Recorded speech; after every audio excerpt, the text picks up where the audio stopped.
When pro wrestling's first national television boom ended in the late 1950s, the superstars that it had created began returning to their homes and buying or taking control of the local promotions in what was the big bang of the modern territory system. One of the first was Verne Gagne, and the promotion he formed, the AWA, would be bigger and last longer than almost all of them. Gagne, as NCAA wrestling champion at Minnesota in '48 and '49, was already a local sports star when he made his pro debut for Minneapolis promoter Tony Stecker in 1949. It was a main event win against top heel Abe King Kong Cashy. And just a year later, Gagne won the NWA World Junior Heavyweight title. By 1951, he went to a one-hour draw with Lou Thesz for the NWA World Heavyweight title. The Dumont Network wrestling show from Chicago made Gagne a household name, and promoter Fred Kohler made him the U.S. champion, the only other traveling champion besides Thesz, getting 10% of the gate and often outdrawing the NWA King. The TV exposure also made Gagne one of the first wrestlers to do commercials and sell merchandise. Verne Gagne became one of the 5 highest paid pro athletes in the country, the other 4 being the world boxing champion and 3 other wrestlers. But his term as champion, rivaling that of the NWA's, saw him never considered for that title. And by 1960, overlooked for title shots, Gagne legitimized a claim on the World's Championship, formed the American Wrestling Association, and established what only 2 other companies were able to build over the next 30 years, a credible, widely recognized World's Championship. After a 30-plus year career, Gagne was still so popular in the Twin Cities that his 1981 retirement match against Nick Bockwinkel drew 17,000 fans. His '83 comeback drew 19,000, with 5,000 more watching on closed-circuit television. Sports Illustrated named him the 24th best athlete ever to come from Minnesota. The story of Verne Gagne is the story of the AWA, and this is that story.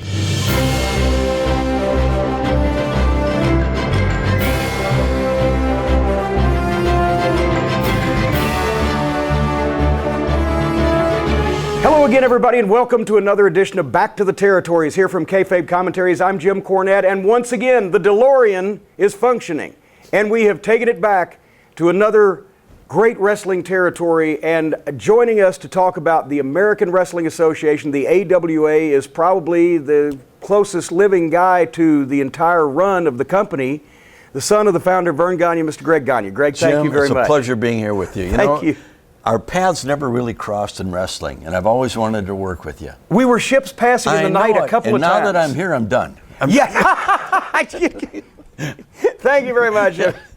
And ladies and gentlemen, we'll do a tap dance now. No, the folks heard in the open that the AWA was one of the longest lasting, one of the largest geographically single territory in the country. But you were lucky enough to be born early enough to see your father as not the promoter, but the wrestling star, because he was one of the biggest stars of the 50s. What's the first memory you've got of seeing Verne wrestle? Oh my God, I was trying to think of that last few days. You know, Verne just passed away recently, and I was trying to think of that, and I remember he graduated in '49 from college. I was born in '48.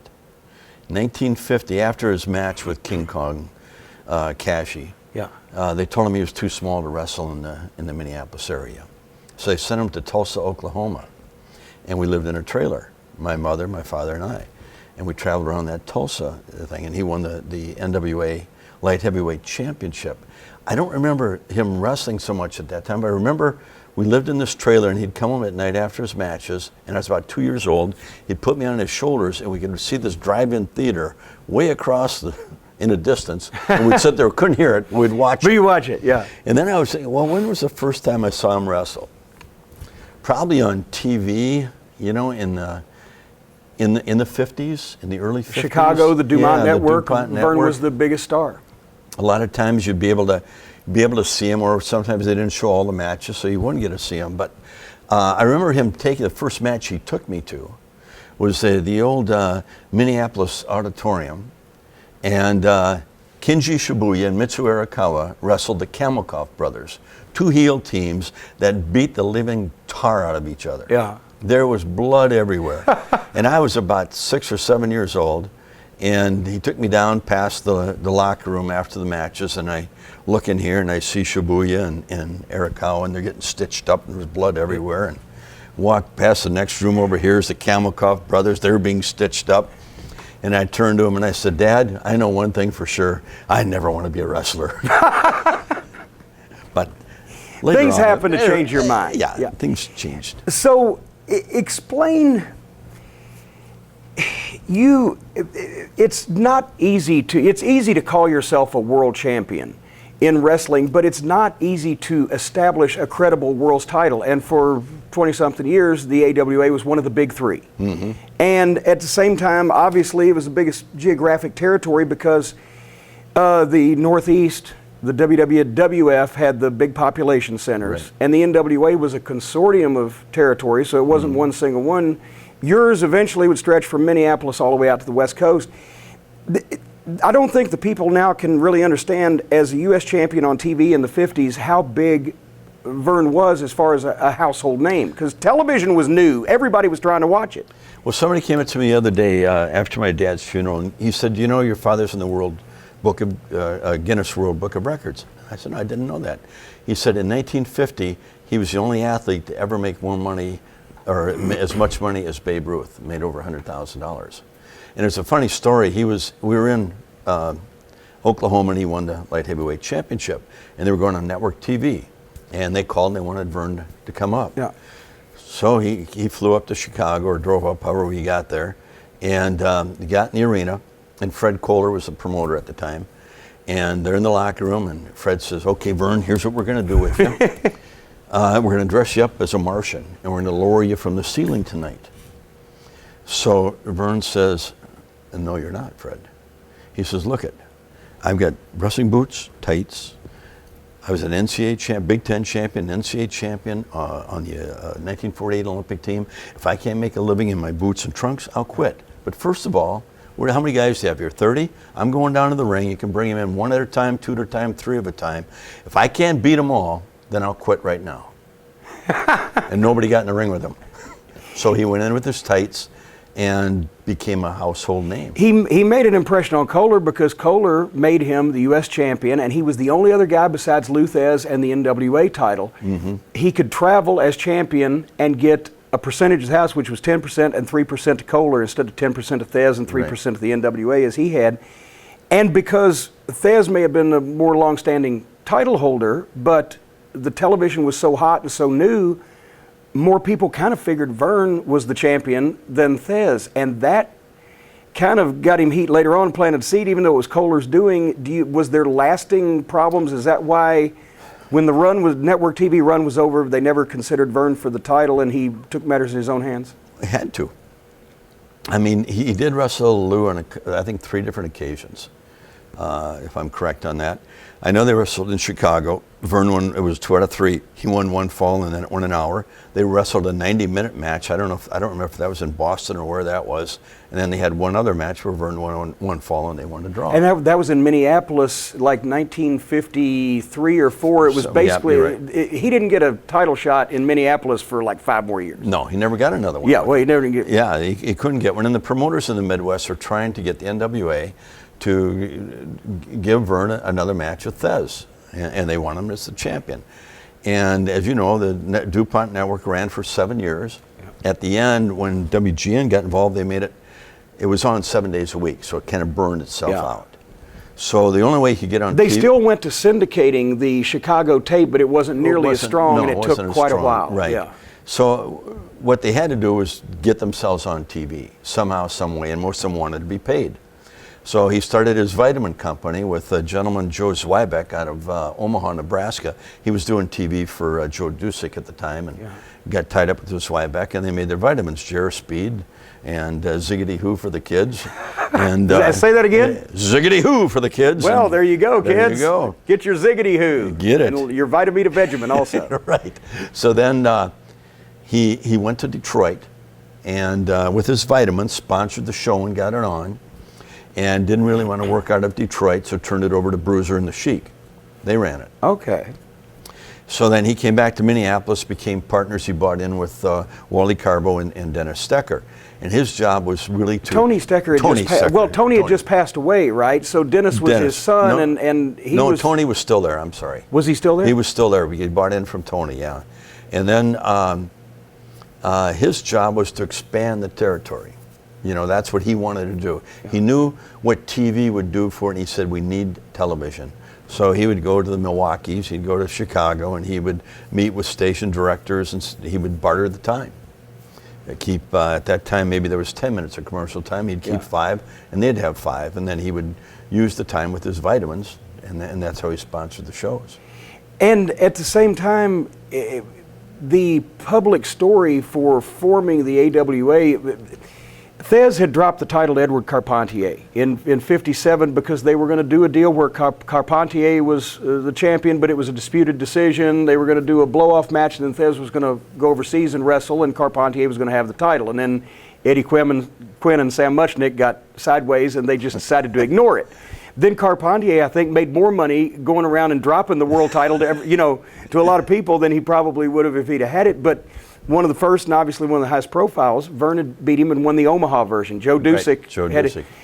It sounds so silly now, Omaha, Nebraska, to have a world champion, but Omaha's business was so good then they had their world champion. Good. It was huge. But anyway, so Vern had beaten Carpentier, and basically they came out on television, and he challenged Pat O'Connor. The AWA had decreed that if O'Connor didn't answer Vern's challenge within 90 days, that they were going to declare him the true world champion, which is what happened. That's what happened.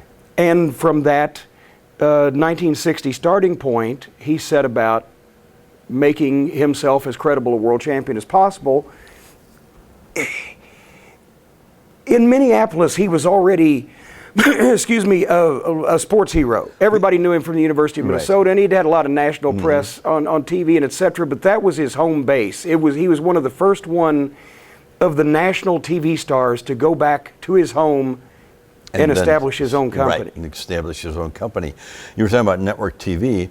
You know, he was the first to step out of the, nobody in wrestling had really explored the national TV. Yeah. And he became such a star, he got on the Howdy Doody show. Remember that? Yeah. With Buffalo Bill. He got on the Art Linkletter show. He was on with Jack Parr.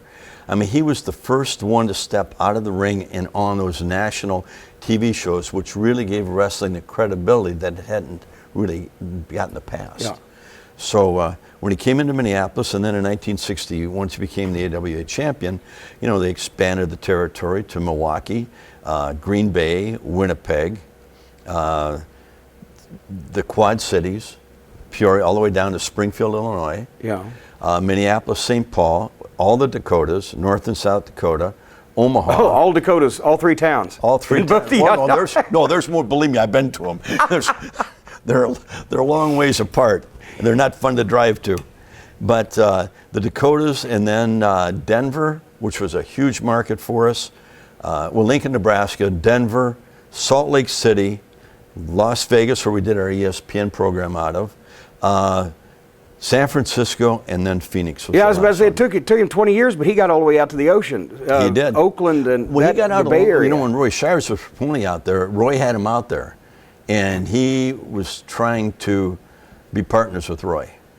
Oh, that's right, and he tried it one time before in the that's when Roy Shire had to rejoin the NWA to get some talent to try to exactly. beat that. That's how.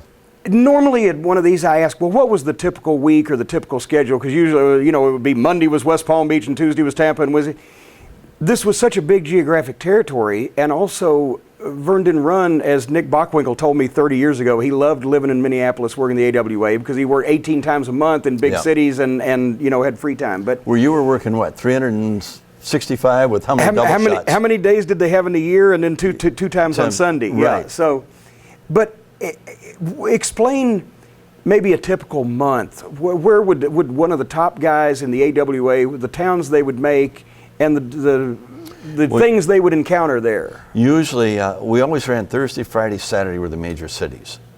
So we'd run Winnipeg on Thursdays, Denver on Friday. Saturday would either be Chicago or Milwaukee. And then Sunday would be St. Paul, or possibly you might do a Milwaukee or Chicago in there. But everybody got back close to home on that last day. Oh yeah, yeah, we did. I mean, everybody did. We really in the northern. You're in the south. It was always the best in the summertime. Yeah. In the north, everybody went to their cabins. They went fishing. May 1st, we couldn't draw a dime. From May, we'd take 6 weeks off, and then you'd run your major cities. Yeah. Once in a while, you might do a couple of the smaller ones, the fundraisers. But that was about it. So you had most of the summer off with your family. And that's why the guys liked being there. Yeah. And they could work 250 times a year at the most and make a pretty good living. Well, I always ask guys this. Let's jump into it now, and then we'll pick back up. Well, no, what were you making? And you're going to find out what I was. Well, that's where you're going with it. No, I won't hurt your feelings. Any top main event talent, but a lot of people think you were big. You were making that big. A lot of people think Vince McMahon started big money in wrestling, and we've illustrated that. Ole Anderson was making $250,000 a year booking and wrestling as main event talent, and the guys in Florida when Dusty was hot make 100 or 150 and cry. The AWA, even with a lighter schedule, you had bigger markets, bigger houses, and also for many years, and it worked because it had always been that way, you had smaller cards, quality of talent, not quantity. 4 matches in a card. 4 matches, 5 matches on the sometimes. spectaculars, Yeah. right? So what could a guy make there a year? If I believe Nick was probably making 150 easily, right? I would say pretty good, yeah. They would average. We had probably, let's see, 4, 6, 8, 10, probably 8 to 10 guys that were making 150 to maybe 350, 400 grand a year. And so if Nick was telling you 150 when he was champ, he was just trying to make you feel good. It just still didn't make me feel good. No. This was 30 years ago. I just made $400 that week. Did you drive or did you fly or a combination? We did a combination. All the major cities you flew to, and at first it was all. You paid for your tickets, you get reimbursed. Denver, they flew you there, they flew you to Winnipeg. Ric Flair and I, our first trip as rookies, we had to drive Minneapolis to Winnipeg, wrestle, turn around, and we had to be in Chicago the next day. We drove that, a 1,400-mile round trip or We something drove like with Reggie Parks one time, Springfield, Illinois. It took us 12 frickin' hours to get there. And Reggie, remember Reggie? Yeah, he made my Smoky Mountain Wrestling belts. Oh my God. He drives back from Springfield the whole 12 hours, drank a case of beer. He never got drunk. He'd drink one beer, and the first beer was like the 24th beer, and he'd talk away and nothing. We'd have about 4. We'd be out. Make that drive. You remember what it was like on the road. Well, the reason I asked you driving or flying is because I know at some point some of the top guys would take a private plane. Well, we had one finally. Yeah. But that was later on in the 80s.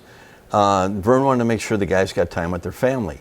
So the shorter shots, like, Green Bay was a tough drive. At that time it was 2-lane, and there was deer in the road. He didn't want anybody getting hurt. Lakes in the way. We lost Hercules Cortez. And Red Bastien got in an accident coming from Winnipeg one night. Right. Hercules got killed. He was a tag team champion at the time, right? And it just, I think at that time, kind of, when he could finally afford it, they bought a plane.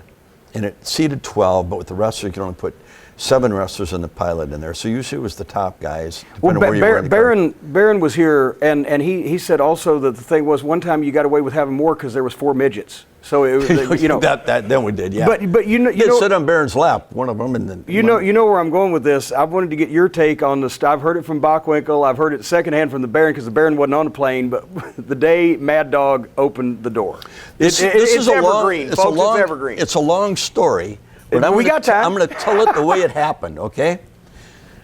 We get in the plane, and I think it was Steve Olszanowski, Brunzell, Mad Dog, myself. I think Heenan was there in the back, Adrian Adonis, and I forget who the co-pilot was that night. It would either have to be Ray or Nick. If Nick wasn't on the flight, then it would have been Ray Stevens. I think Nick said he was on it. He was on it. So Nick was the co-pilot that night. So on the way down, we're playing, Mad Dog loved to play cribbage, and Mad Dog's kind of a unpredictable human being. Yeah. You never knew what you were getting with him. And he would talk short sentences, and everything was, you had to kind of, what's coming up next? He would stop.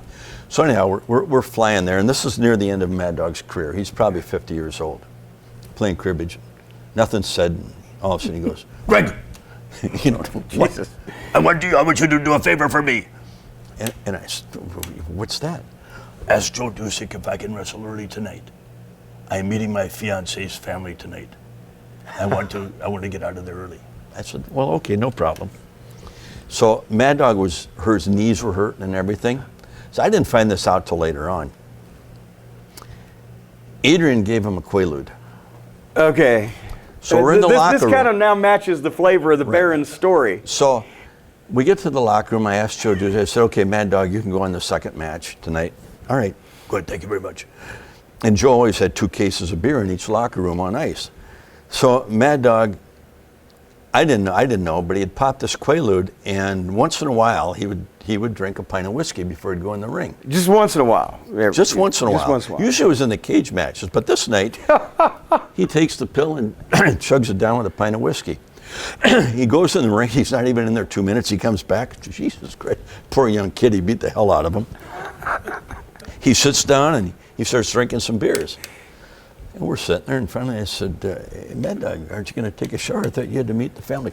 I'll go and I want to go. I said, okay, all right. So we're sitting there, and he's drinking a few beers, and finally he goes to get in the shower, and now an intermission comes up, and we're still sitting there, and he's still drinking some beers. Jim and I go in and wrestle. We wrestled for about 40 minutes that night. Came back to get a cold beer. They're all gone. Well, holy shit, what's going on here? So the next scene was we get to the airport, and Jim and I were all at the plane waiting, and there's no Mad Dog, and here comes a cab pulling up, and out of the cab gets Steve Olszanowski, and here comes the Mad Dog. And he's just like this. And he's got barbecue sauce hanging out of his beer and all over his T-shirt. And Steve came and said, what happened? He said, well, he drank most of the beer in the locker room. Then we went to this rib joint to meet the in-laws, and he starts drinking wine. And then he wanted to stop and get another pint of whiskey. And he was getting a little out of hand, so I had him smoke a joint. Oh, Jesus Christ! Calm him down. I was 50 years old. He's never done any of this stuff, right?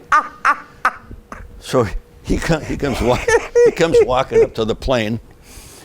And he's staggering up to the plane. And, of course, we're all seated, and he can't sit to play cribbage, so he's pissed. Yeah. I want to sit up there. And we're all going, geez, no, you sit back there. So he's next to Adrian. And him and Adrian kind of don't get along a little bit. So Mad Dog's strapped in, and Adrian's talking to him. And we're playing cribbage, and we're at 6,000 feet, flying along. And all of a sudden, the back of the plane goes boom. And we all duck. And honest to God, we thought another plane hit us and took the tail off. That's what it felt like. The plane jerked that much. So we're all down, and we come up, and we look up, and here's Mad Dog. He's standing in the back of the plane. He's opened the door. And the pilot told us it's the only plane built that had chains on the door, otherwise it would blown off and hit the tail, and boom, down we go. The top's up, and there's a chain hanging out, and he's hanging out, and all you can see is his back. He's going, it's so peaceful, I feel like flying tonight. And the pilot's screaming at us. He says, get him in. What's going on back there? He said, we think he's going to jump. We'll get him in here. Well, we said, no, we're not going with him. So now he turns around. You know that look he used to get when he's losing it? Yeah. And he starts, everything that's not attached in the plane, he starts throwing it out the door. Bottles of beer, empty bottles of beer. Boom, boom, boom, boom, boom. The case of beer goes out. He opens his wrestling bag. The shoes go, the tights go, the jock strap goes, the shaving kit, everything in there. And then the bag goes. And he's like this, and he ties the frickin' chain around his neck. Now he's hanging out of there backwards. And you can only see this much of him. Oh, it's so peaceful, I feel like flying tonight. And we're going, son of a bitch. So the pilot says, get him in, we got to make an emergency landing. Who's going to be one to go walk over there and drag him back from the precipice? No, he finally got down as we were coming down, and we looked down, and we were in, I think, Cedar Rapids, and they've got 2 Ozark planes held over on a runway over here. Our runway is lined with fire engines, police cars, and ambulance with the red lights going, and the runway is foamed. Oh, jeez. So the pilot says, look, guys, I don't know if we can make this one or not. I got to put it down on one wheel. When's the last time you heard your pilot? I don't know if we're going to make this one or not. No, I mean, thank God he was a really great pilot. But he says, so prepare yourselves. He said, get down in the crash position. He said, because if those stairs catch, we're going to flip. So he puts it down on one wheel. Boom. We come down, and here we see all the squad cars coming. Turn around, here's Mad Dog. He's got foam all over him. He's pulling it off him like this. He fucking takes his belt off, he gets out of the plane, and he starts walking across the runways where now they're letting the Ozark Airlines go. So the police come and they say to Jim and I, go get him. And we said, go get him. He was at 6,000 feet, open the doors, you get him. The guy's nuts. Yeah. No, go get him. They're releasing those planes. So we run out there, and by the time we get to him, the planes are coming down. He turns around, and man, he cuffs us. Whop, whop. And we hit him back a couple times, and about that time, the jets go by, and honest to God, blew us right over. We got up, and we said, fuck it. You can have him. We started walking back. The police come running out. Now they're trying to handcuff him. I'm going to kill you guys. I'm going to kill you guys. And they can't get his arms back. So they finally walk him back to the plane. And they said, okay, you got two choices, he tells our pilot. Either take him with you or we're going to lock him up. You're not going to lock me up. Nobody's going to lock me up. So pilot says, well, fuck, we'll put him in behind him. And we put... That's right, they tied him down some kind of way, right? We put two straps over him. You know, the one around here and one up here. And the whole time he's like this. Can I swear on this thing? I guess I already have it. Yeah, he says, I'm going to kill you cocksuckers when we get out of here. You know? So he's like he's a Hannibal Lecter with a French accent, right? Yeah, he was fucking all the way back. You know, you're looking at him. Hope he doesn't break loose. So we've landed back in Minneapolis, and we all get out of the plane and go and let the pilot lets him out. So that was the adventure of the small plane with Mad Dog Vachon. All right. True story. That's the way it went down, word for word. I didn't hear it in as much detail, but pretty much the structure of that story from Bockwinkel and a couple of different people now. Yeah. But, back to business. The 1960s were basically every Midwest wrestling star at one time or another appeared in the AWA, and the champions were Gene Kiniski, the Crusher, Fritz Von Erich, Mad Dog, Dick the Bruiser, Dr. X, who was Dick Byer, the Destroyer, everywhere else. Tag team champions Wilbur Snyder and Leo Nomalini, Hardboiled Haggerty and Gene Kiniski, and Haggerty was a huge drawing card in the Minneapolis area. The Kalmakovs, Bruiser and Crusher, Larry Hennig and Harley Race, Dolly Sisters, Mad Dog and Butcher Vachon. In the 60s, at that point in time, what was your TV situation? Where was it done? Was the same tape showed bicycled around the territory? It was bicycled around, you know. They would tape it. We'd shoot it live in Minneapolis. Okay. We were doing live a lot. And then live to tape. And sometimes we would, live to tape. And then the tapes, what we would do is they kept 5 interview spots, 2-minute spots. So then the following Monday, we would do all our interviews for all the different towns. So then if you're doing Denver, you're talking about Denver, what's coming up, and you know, some of the good interviews would talk about the people they knew in Denver and what, you know how it goes. So they did all that so to really make it feel like it was right there.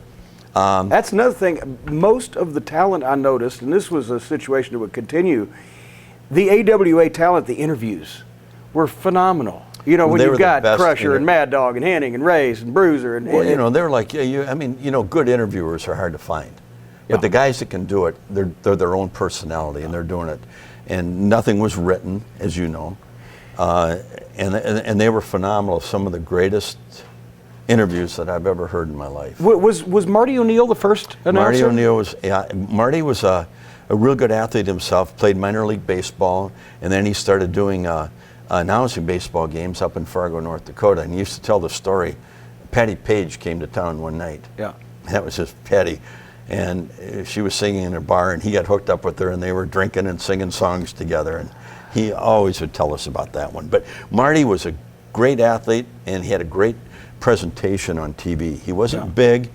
The wrestlers stood over him, but very credible and could really sell. He got to be pretty much of a celebrity through the 60s and 70s in the Twin Cities and that whole area as a result, as a lot of the wrestling announcers did, but he was the most identified voice. But did Al DeRusha come later? Al DeRusha was always, he worked for the TV station in sales, and then he started working for the wrestling office, and really his job was to help coordinate all those syndicated shows. Right. So when we do the interviews on Monday for the different towns, they would be inserted into those tapes, and then they'd be shipped out to Denver, to Salt Lake City, to Phoenix, Vegas, Chicago, wherever they were going. They were the first announcers, and then of course later came Ken Resnick, Lee Marshall. Am I missing anybody? Well, Gene Okerlund. Gene came after. I had actually Marty. a whole other question about Gene. But he never did play-by-play. He was the interviewer, correct? Gene was just the interviewer. Gene worked for the TV station. He was in sales. And Marty got... I wonder why. He could probably sell me the glasses on my own face, right? Yeah, I think so. He was... Lunch with Gene. Come on. Just have a few drinks. Yeah, you need to buy some spots at our show. You know, and that was... He and Gordon Soley doing a program would have been a pairing too. Yeah. But Gene studied a lot from Marty. When Marty got sick, Al DeRusha asked Gene. I mean, Gene had been in radio. He was partners in a radio station in South Dakota. That's how he got his start on radio. He's got a great voice. Let's try him. So they took him up north to a cabin, and they spent the whole weekend up there watching Marty O'Neill tapes and practicing doing, the intros and the interviews. You guys always found announcers with great voices. It was like they were off the radio in the 50s. Because my dad always wanted that professional sound. He wanted, when we grew up and when we watched on TV in the 50s, we had the Green Bay Packers was our, and George or Hal Scott or Ray Scott, that voice. And my dad loved that voice, and he wanted his wrestling to be presented by a professional. So most of the guys that did play-by-play were professional broadcasters. A lot of them had done sports, so they could really, and they sold our presentation. And what I did not know until he passed away, and it was written about him, was that Lee Marshall did the Tony the Tiger voice for years. He told us that when did Lee pass away? I believe he didn't. Somebody help me? Yeah, I did just recently, not long ago. Really? I'll be damned. Well, I didn't mean to break anything to you. Who else am I missing? Let's see. The television show was criticized by some people in the 80s. In the 60s and 70s, it was like every other territory, and that was your wrestling. That's all you knew of wrestling. Whether it's Mobile or Minneapolis, your TV show was what you knew of professional wrestling. And there was no need to put main events on TV, no. and it's gone so far now. Don't even get me started. I know it. Me neither. But as the 80s started, that was fine in the 60s and 70s, and the personalities carried the show, and people were accustomed to seeing the big stars on TV showcase their wares, and then you're paying to see the main event. In the 80s, cable and the start of pay-per-view, closed circuit, Georgia TV coming in. Some people said you were too long going to the dance of when the ESPN tapes started. You started taping in the arena instead of studio, putting competitive matches on. In hindsight, were you late getting to the party, or it was working until right when it didn't work? Well, I don't think so. I think when McMahon came out with such a presentation, even Turner's group, when they hired me to come down there, they said, what do we need to do? They're trying to compete with McMahon. I said, you can't do what McMahon does. He does it better than anybody. Yeah. You have to find your niche and do it different. But they still kept it in their little studio down there, and nationally that lost its look. And I don't know if we were behind the times. We got with ESPN. We had time on there to sell, and they paid us for the time. But the talent was the hardest thing to work with at that time, Jim, as you know, because they all had this vision that they all wanted to go to the WWE because that's where it was happening. They had this big professional look with the arenas, and that's the way you had to do it. Yeah. You really didn't have to give them all that. You could still go. I mean, I go back in the early '80s. Okay, and these are kind of ratings we had. Well, the Crockett's came to watch how we were doing our TV when they really got rolling down there, and they kind of when they bought the truck. Right. Yeah. We had a 24 rating with a 64 share of the audience. Nationally, the only show that beat it was 60 Minutes that had a 25 rating and a 65 share. And that wasn't only in Minneapolis, that was in Chicago and Denver and Milwaukee. And that's where we're drawing those big gates. Yeah. what hurt is when McMahon started stealing the talent and then giving them that big look. And then he'd come into your territory and he'd look more like the AWA than we did. Well, yeah, then we can get into that. We can do it now, or we can do it later. But whatever we're you sitting want. here. We're sitting here we're talking about this. Cracky. That's one thing that Vern had built talent there for so long, and there were guys that were there for decades, and they had big reputations. But all of a sudden, Vince was running against you with your own guys, which he did they were doing a lot in a lot of places. And you probably weren't as on the verge of it as we were. We had guys that were there a long time, the Crusher, Mad Dog. I mean, they were right. It was near the end of their career, and we had some young guys that were building, but they weren't ready to take over. And McMahon, Hogan, I mean, we were set for life with Hogan, and he kind of. It backfired on us a little bit because we didn't lock him that's up. a hard thing when somebody, and it's in a lot of different promotional wars. It's happened when you spend time building guys and getting guys over, and then all of a sudden somebody else is running with the same guys that were just on your TV. And people at that time they didn't really know it. It's just we're going to see the wrestling. When I was working for McMahon, I was on the plane with him one day, and Kevin Dunn, Kevin. Oh yeah. He says to me, and Vince is sitting next to him, Stephanie and Triple H are over here. He says, Vince never really wanted to put you out of business.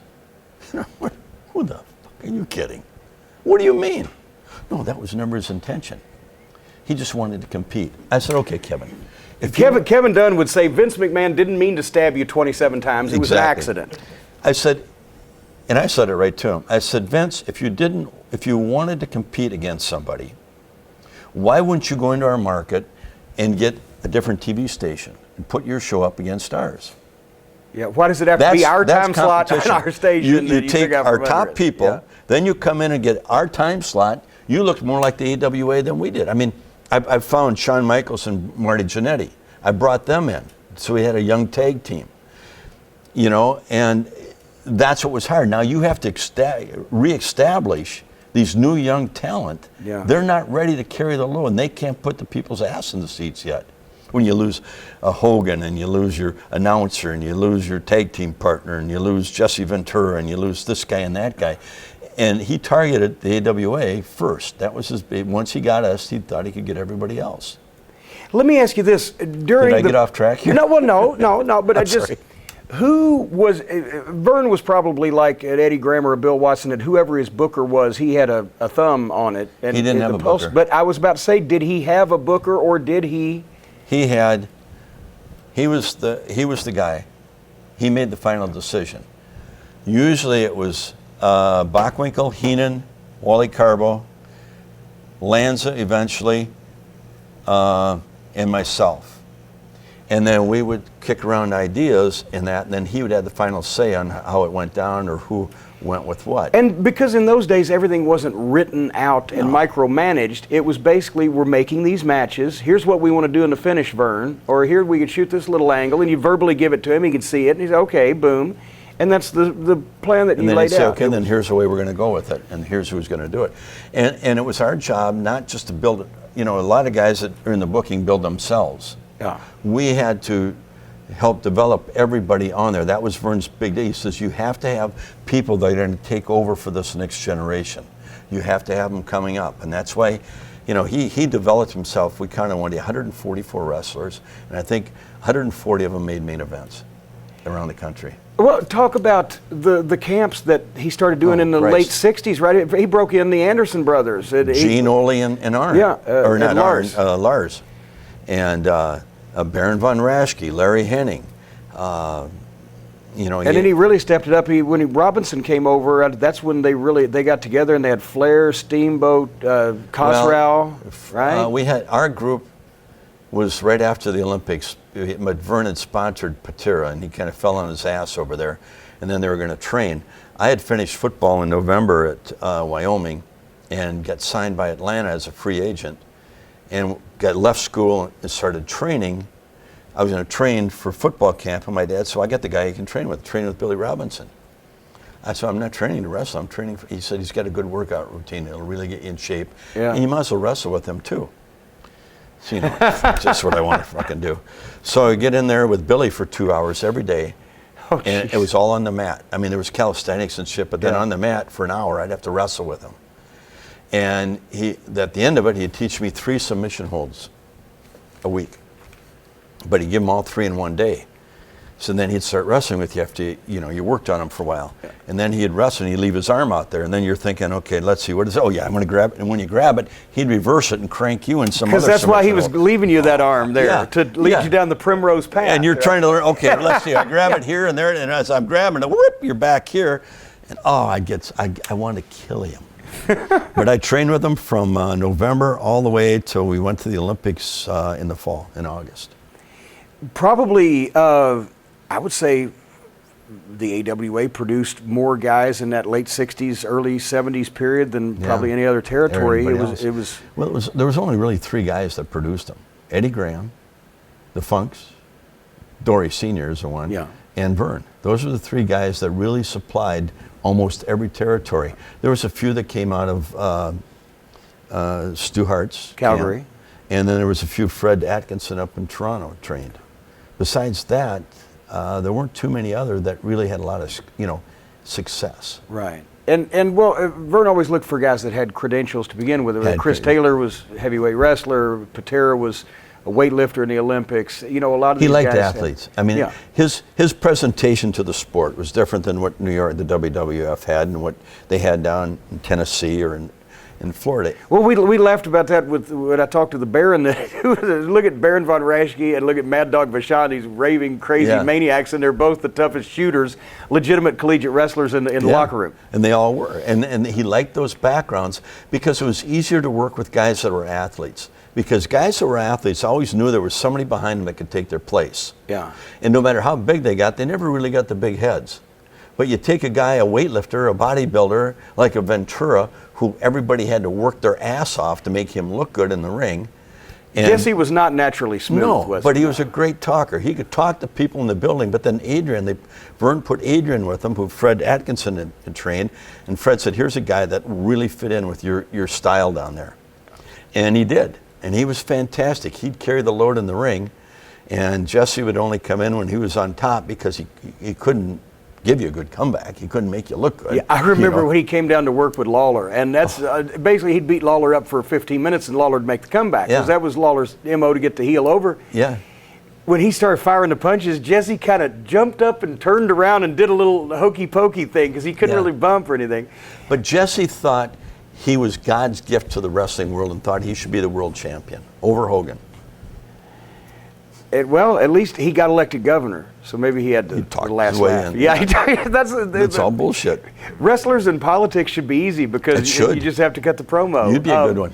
Thank you. If nominated, I will not run. If elected, I will not serve. Let me ask you about somebody that never gets talked about. Yep. And you mentioned him earlier, Wally Carbo. Yep.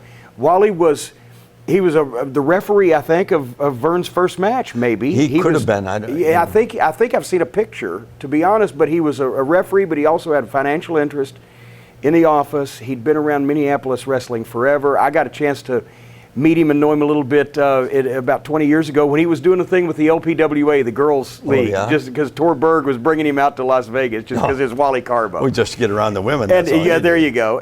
But he was a great guy, but he is kind of a behind-the-scenes unsung hero of Midwest wrestling. Wally Carbo, everybody in the business knows him, but you never hear anybody talk about him. Well, he was guys that were afraid to complain to Vern. And they had a bitch, they'd always go to Wally. Yeah. And by the time they got done talking to Wally, they were more confused and thought they'd get it off their chest, and they walk away and they go, now, what did I just do? Yeah. Bobby Heenan tells the Grease says, aren't I supposed to be mad? He was bitching. I was bitching about a payoff. I didn't think it was fair. And by the time I got done, I think I owed Wally money. But that's what Wally was. That's what he was good for. But he had a pretty good knack for the business, good feel for it. A company that big, you've got TV in all those markets, who else worked in the office, or who were the top local promoters? Who kept track of all those towns and those far-flung places? I mean, there's guys like Dennis Hilgart. Dennis took care of Milwaukee, Green Bay, and anything that he ran there. Al DeRusha and Roger Kent started getting TVs in western Wisconsin. the La Crosse, Eau Claire. They ran a bunch of little towns there. But otherwise, Al was the one that got the tapes out every week. North Dakota, you had Fargo, Jamestown, Bismarck, Devil's Lake, Minot. So you'd go up, make that circuit, and that was a horrible one in the wintertime.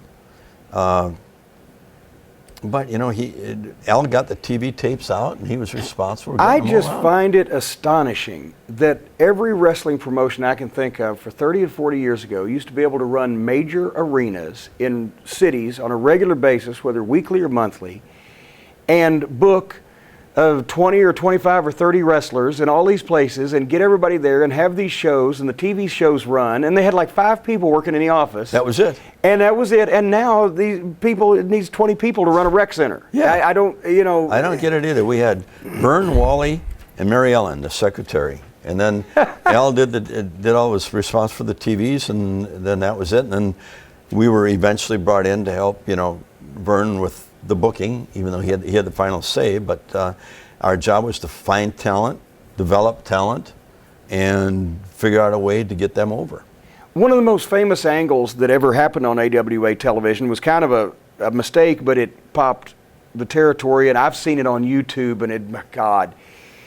When Mad Dog Vachon was getting juice and Crusher kicked him in the head and he hit the artery and it's spurting everywhere, and Roger immediately business goes through the roof because people are like, okay, they were really trying to kill each other. It's obvious. This couldn't be fake, right? Mad Dog, they didn't like each other. Yeah. Mad Dog wanted to kill it, Crusher, after that. A funny story. So that match, they have a couple of cage matches. Winnipeg, they have one. It's 30 below zero. We got the place jammed with about 20,000 people. 15,000 people can't get in, and they're breaking a glass door. They're kicking them in, trying to get in. They have their match, 30 below zero. We go out, all those people are still there. So they take this thing around, and they really didn't like each other. They're in Milwaukee, Crusher's hometown, the Milwaukee Arena. It's sold out, cage match. You see Crusher drink a pint of whiskey before he goes in. Mad Dog drinks his. Mad Dog storms down to the ring, and they're booing him all the way, throwing shit at him. He gets in the cage, and here comes Crusher, and as Crusher steps in, Mad Dog slams the frickin' door. And I mean, whop, and blood everywhere, right? He rolls in the ring, and Mad Dog beats the crap out of him. People start crawling up the cage. Oh, in Milwaukee is a lot of Afro-Americans. And they start climbing the cage to help the Crusher. And Mad Dog, he sees them, he takes off, and he runs and he hits the ropes and it hits the cage. And they go, oh my God, the nesty plunge. And they're going 4 or 5 rows back. People are catching them. We're walking back on the stage with the policemen, and they're ready to go down, and they're laughing so hard. Yeah. He's going from rope to rope to rope to rope, and there's just bodies flying everywhere. It's the damnedest thing I ever. It was the funniest thing. That's when you could get people. I saw it in Atlanta in the Omni when they turned on Dusty and the Ivan Koloff, and the Assassins are beating him up, and there's people climbing the cage. And I'm like, have they thought this through? What are they going to do when they get in there? Yeah. Exactly. Because then they ain't going to be able to get out as quick, and they've got 4 or 5 heels. But the Crusher had the sellout streak in Milwaukee, right? 5 years in a row. Every time he worked there, it sold out. The business in the 70s was so major league level. But look at this talent. Billy Robinson, and I want to talk some, get your impressions about him because you trained with him so closely, but Billy Robinson, Nick Bockwinkel and Ray Stevens with Bobby Heenan, Superstar Billy Graham, Ivan Koloff, Crusher, Wahoo McDaniel. Your dad was the world champ, but he only appeared on the major shows. He only once in a while. So that made it more special. And all these guys were, fighting to get the shot at him. Robinson, he came over and what? You forgot. You know who else was there then? Don Morocco and Jimmy Snuka. Don Morocco and Snuka, but they were just rookies and just starting, on the card. But still. Robinson came over in 1970 from England, and people had heard about him, and I think he came through by way of Calgary. Lord Blair's. Lord Blair's Hawaii. My dad was in Hawaii, right. and Billy was wrestling there, and Lord Blair said, hey, you should take this guy to Minneapolis with you. Watch him. He's got different technique than anybody I've ever seen. And it clicked because in the same territories you had Crusher and Mad Dog Vachon and these nuts, the two top guys, and both of them baby faces. But when Vern would get in the ring with Billy, he'd kind of heel a little bit because that's the position. But they were the best pure wrestlers in the people's mind. You always had to have your characters, but you always had to have your wrestlers to carry the matches. Yeah. Because Mad Dog Mad Dog could have a longer match. He was good. Crusher could only do 8 to 12 minutes and enough of that. Yeah. But so he surrounded them with the rest of us that had to put in the time that could have these, longer matches that got the people involved in it. When Vern won the title August 31, 1968 from Dr. X, Dick Byer. Mm-hmm. At that point, by the early 70s, he had slowed the schedule down where he was wrestling, a couple matches a month on the big shows. He spent more time as a promoter, but he didn't drop the belt until he dropped it to Bockwinkel, November 8, 1975 in St. Paul. What do you think in hindsight? Was Bockwinkel Vern's perfect opponent because he was a heel, or was it Robinson because they could do so much wrestling? He dropped the title to Nick. Should Robinson have ever been in that mix? I don't think so. And why do you say that? The people liked Billy, but I don't think he would have drawn as a champion. His personality on TV. Go ahead and say dry. Well, it wasn't dry. It came across more arrogant. True. like the British do. Yeah.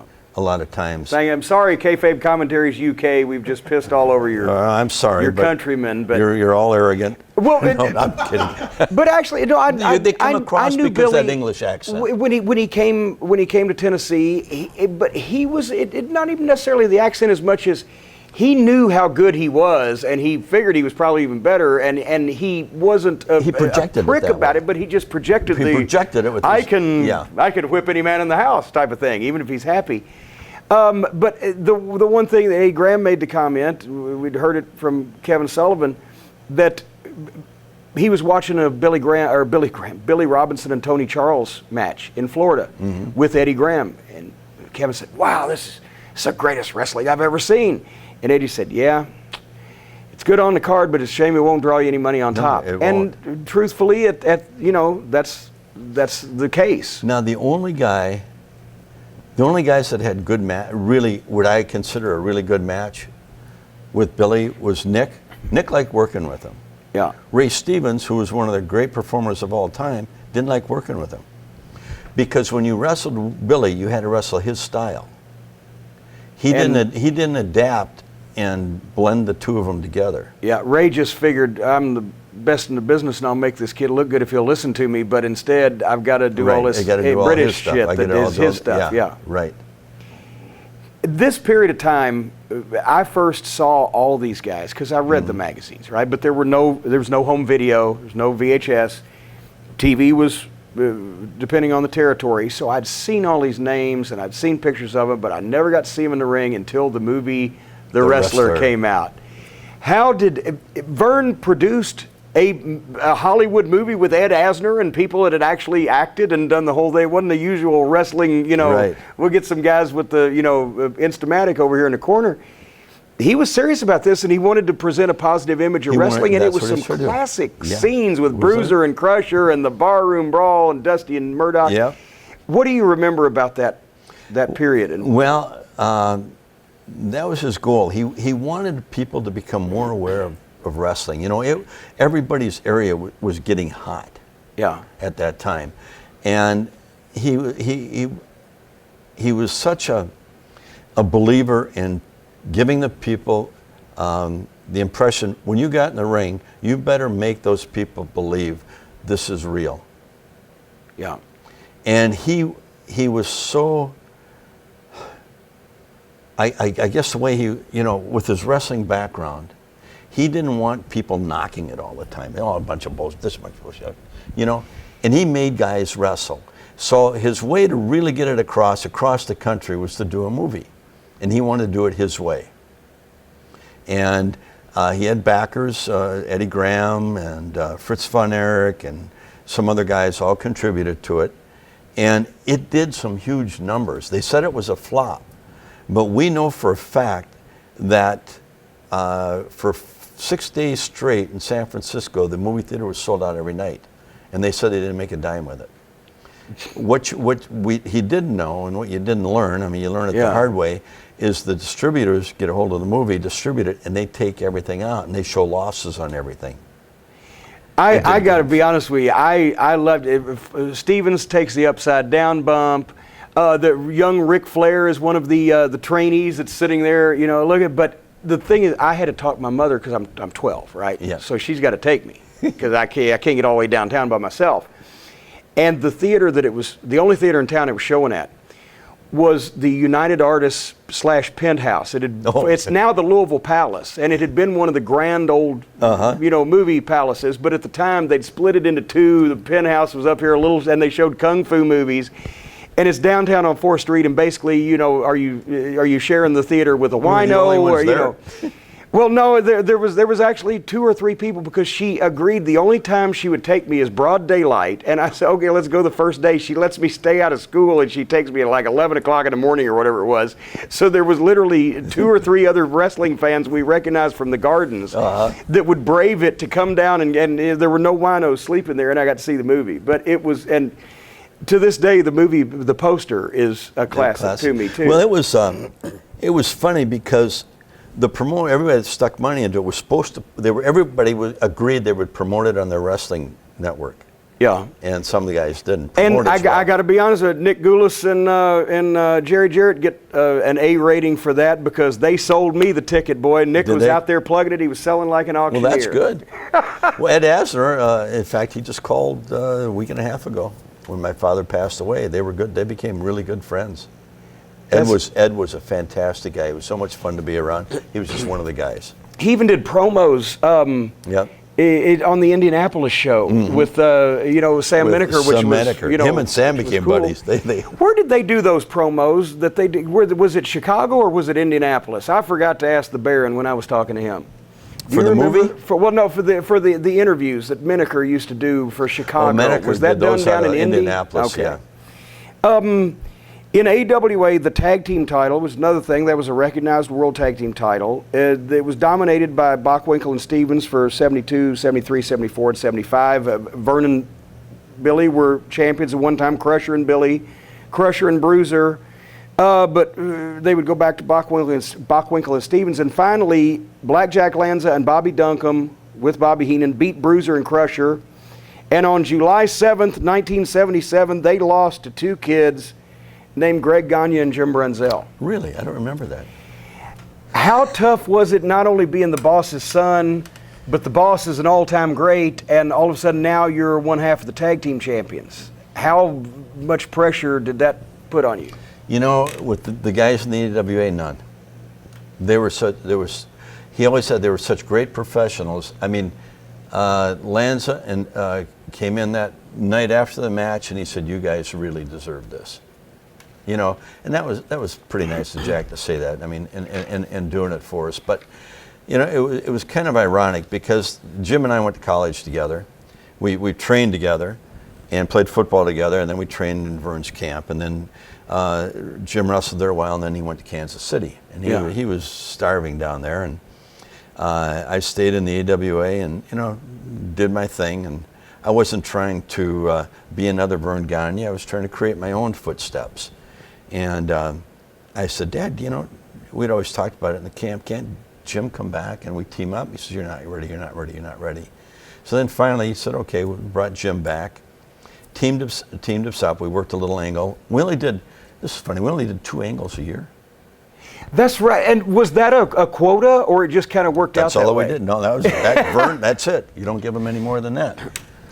So they worked on with Ray and Nick and Bobby when they brought Bobby in against Jim and I on TV. Yeah. And busted me up pretty bad. And Vern wasn't there. Larry Henning came to my aid, who was a partner of those guys at the time, and turned Larry. And then Larry and Jim wrestled for a while. While I was out for about 6 weeks, they made all the money, and I got nothing. It was still fresh in people's minds. Even the promoter's kid will bitch. Didn't get paid, and they were drawing all these big houses. I said, but. So finally, when I got back, they said, okay, they booked us in Peoria, Illinois. You know, they still weren't sure if Jim and I could get over. Because you were a departure. Now, look at the other teams that I just mentioned. Where were they? You bear no resemblance to I hope not. Bruiser and Crusher, Hennigan Race, the Vachon Brothers, Hardboiled Haggerty, and you guys were like, it was like a Rock and Roll Express type of thing, where all of a sudden here's these young, good-looking guys that are not old, beat-up, bald-headed veterans. And what did the veterans want? They wanted fresh meat. Fresh meat. They figured this was it. So they threw us in Peoria, Illinois, in high school down there. It seated about 4,000 people, and they usually drew about 1,000 people, maybe 1,500 tops. And we get down there, and the place is jam-packed, and they turn people away. And we had with Nick and Ray, how can you not have, you know, a fantastic match? Yeah. The people went crazy. So they booked us in one of the majors. They booked us in Denver before Nick and Ray with Larry Hynemi, Lars Anderson, and Buddy Wolf. They were the team right under Nick and Ray. Yeah. And we knocked them off that night. In fact, Lars was so pissed off about it, he got in a fight with us in the locker room afterwards. But it really established us in Denver, so they threw us back in there on the next card with Nick and Ray, and we sold it out. And that turned out to be a really great town for Jim and I. They could put us in there cold with anybody, and that building would be full. It would just, I went to school in Wyoming, so Denver, the Post and Rocky Mountain gave us a lot of press all the time. But I don't know, we were fortunate. We were, you know, being in the right place at the right time and the right combination for what they needed.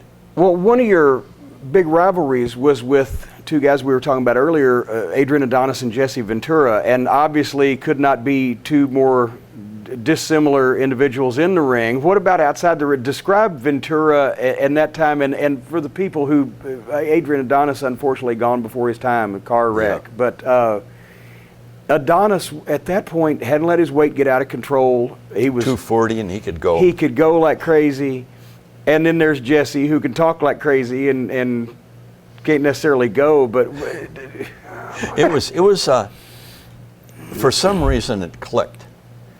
And for a year and a half we wrestled them almost. It was so sickening. I didn't want to get in the ring with them anymore. We couldn't stand looking at them. They probably couldn't stand looking at us either. But every promoter wanted it. It drew money, and why it drew, to this day, I don't know. I know that we had sensational matches, but Adrian carried it. And Jesse, we just had to, you know, you had to sell for him. You get a little comeback on him, and Adrian knew how to feed and keep the thing going. I think, and also Jesse, he could talk, and he looked the part. He looked like $1 million. So, you know, maybe that's... Well, everybody knew he was, I mean, he was a coward, but he shot that mouth off, and the people knew it. Nick, and this is another thing that I think gave a lot more credibility to the world title, is it didn't change hands every segment 3 every Monday night. No. Nick held it for 5 years, and he dropped it back to Vern July 18th, 1980 in Chicago, which set up Vern coming back, basically, you know, retiring undefeated. They had a last run, and then Vern's last match was with Nick in St. Paul. I know why he did it, but at that point, it was Minneapolis, St. Paul. It was his career came full circle, back to where he started. He wanted to retire undefeated. He should have done that, but should he have been the champion? Should he have put the belt on him for himself for the last run? Did he need it? It's Vern Gagne on his retirement tour. Because a lot of people say, well, but geez, they broke up the lineage. Did he need the belt to retire? I don't know. I don't. I mean, I think for being in the Twin Cities for that long and having the reputation that he had, I think he needed it. I mean, I think the people needed it. Yeah. Because the explosion that night was unbelievable. Yeah. You know. Because everybody had to go in thinking, okay, it's his retirement match because it was announced as such. He's going to lose. They had such a good match. You didn't know who was going to win that thing. Yeah. You know, they kept the people really off balance. And that explosion at the end, and with, you know, some of his Bud Grant was there, who we played football with in Minnesota, coach of the Vikings. Leo Nomalini was there, played football with him in Minnesota, you know, and Dr. Nigerian, and heart surgeon, world famous heart surgeon, and Rudy Boschwitz, senator. I mean, they were all there. And I think it had to go, I really think it had to be that way. It's like John Wayne going out. Did you beat John Wayne? He only died in the one movie, and and Bruce Dern has to to this day. Yeah. At the same time, do you think that's another thing we're missing out on wrestling these days? Who's going to have a giant retirement ceremony in 20 years? Is there going to be senators coming to see the last match of Hornswoggle? The only guy that could maybe do it, and he's not around enough anymore, is The Rock. Yeah, that's something. I think we're closing down Undertaker's retirement match if they ever build one as such. The Rock, that's now. I'm thinking in 10 years, in 20 years, it's going to be like. Watching the way wrestling is going right now, I don't think so. The guys are as interchangeable as the American Gladiators now. Who was that American Gladiator with the blonde hair? Okay, yeah. When we wrestled, and I see it all the time when I watch the WWE, there's no emotion. There's no emotion from the fans to the individuals. Oh, I see one kid right now, that Daniel Bryant, because he sold a little bit. Yeah. And he's a good underdog for him. And he gives them a good match. But he's getting away from the selling part of it. Getting the emotion. Well, he's been selling too much. He's hurt now, and again out of action. He might be done. But you have to get that emotion from the people, either as a heel or a baby face, to get those responses that you could have a retirement match that they would, here goes our hero.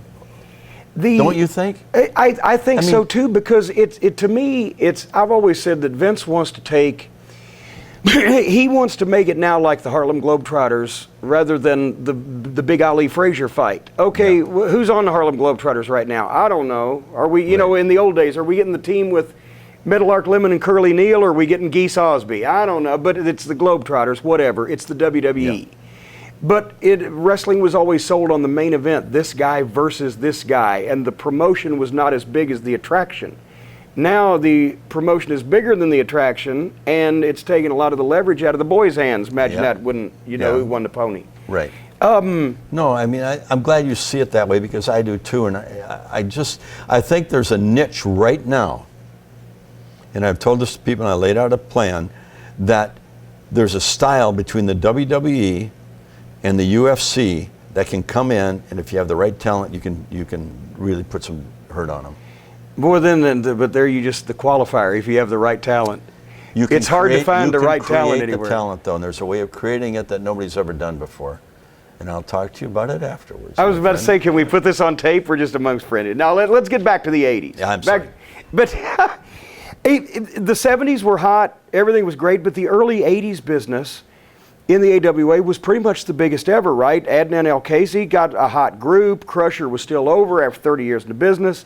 And Hogan comes in, and Hulkamania gets started. And once again, for the people who think Hulkamania was created in the WWF, that's not the case. They were using the term, in 82, 1, 2 there in the AWA? Well, I wrestled in Shea Stadium 78, when Bruno and Zbyszko 1980. And Hogan wrestled Andre. And I went out after the match with Pat Patterson and Ricky Steamboat and Jay Youngblood. Go back to the room, and there's Hogan sitting down on the floor, almost in tears. I said, man, what's the matter, big man? I can't make it.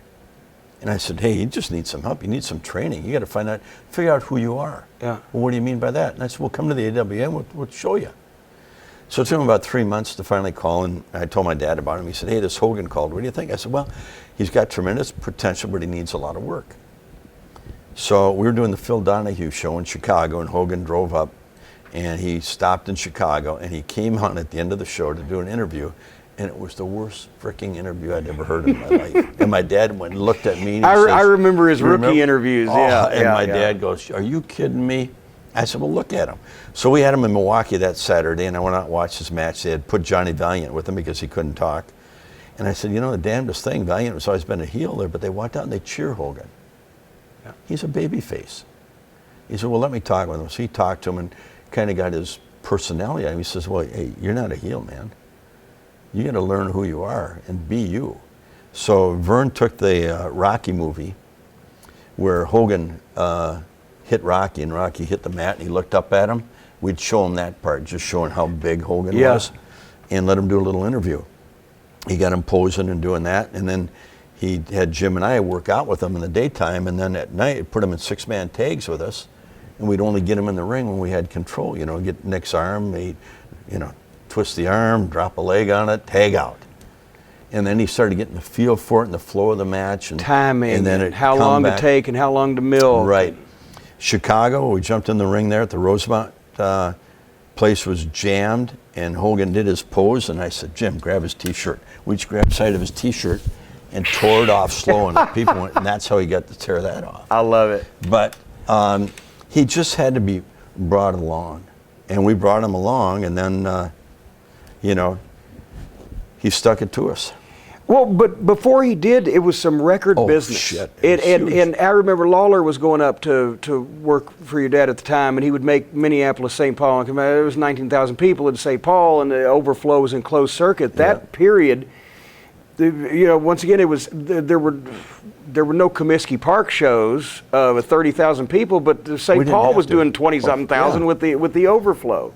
Do you think overall, baby faces in the history of the AWA, not named Gagne, was the biggest draws? Was it Crusher and Hogan?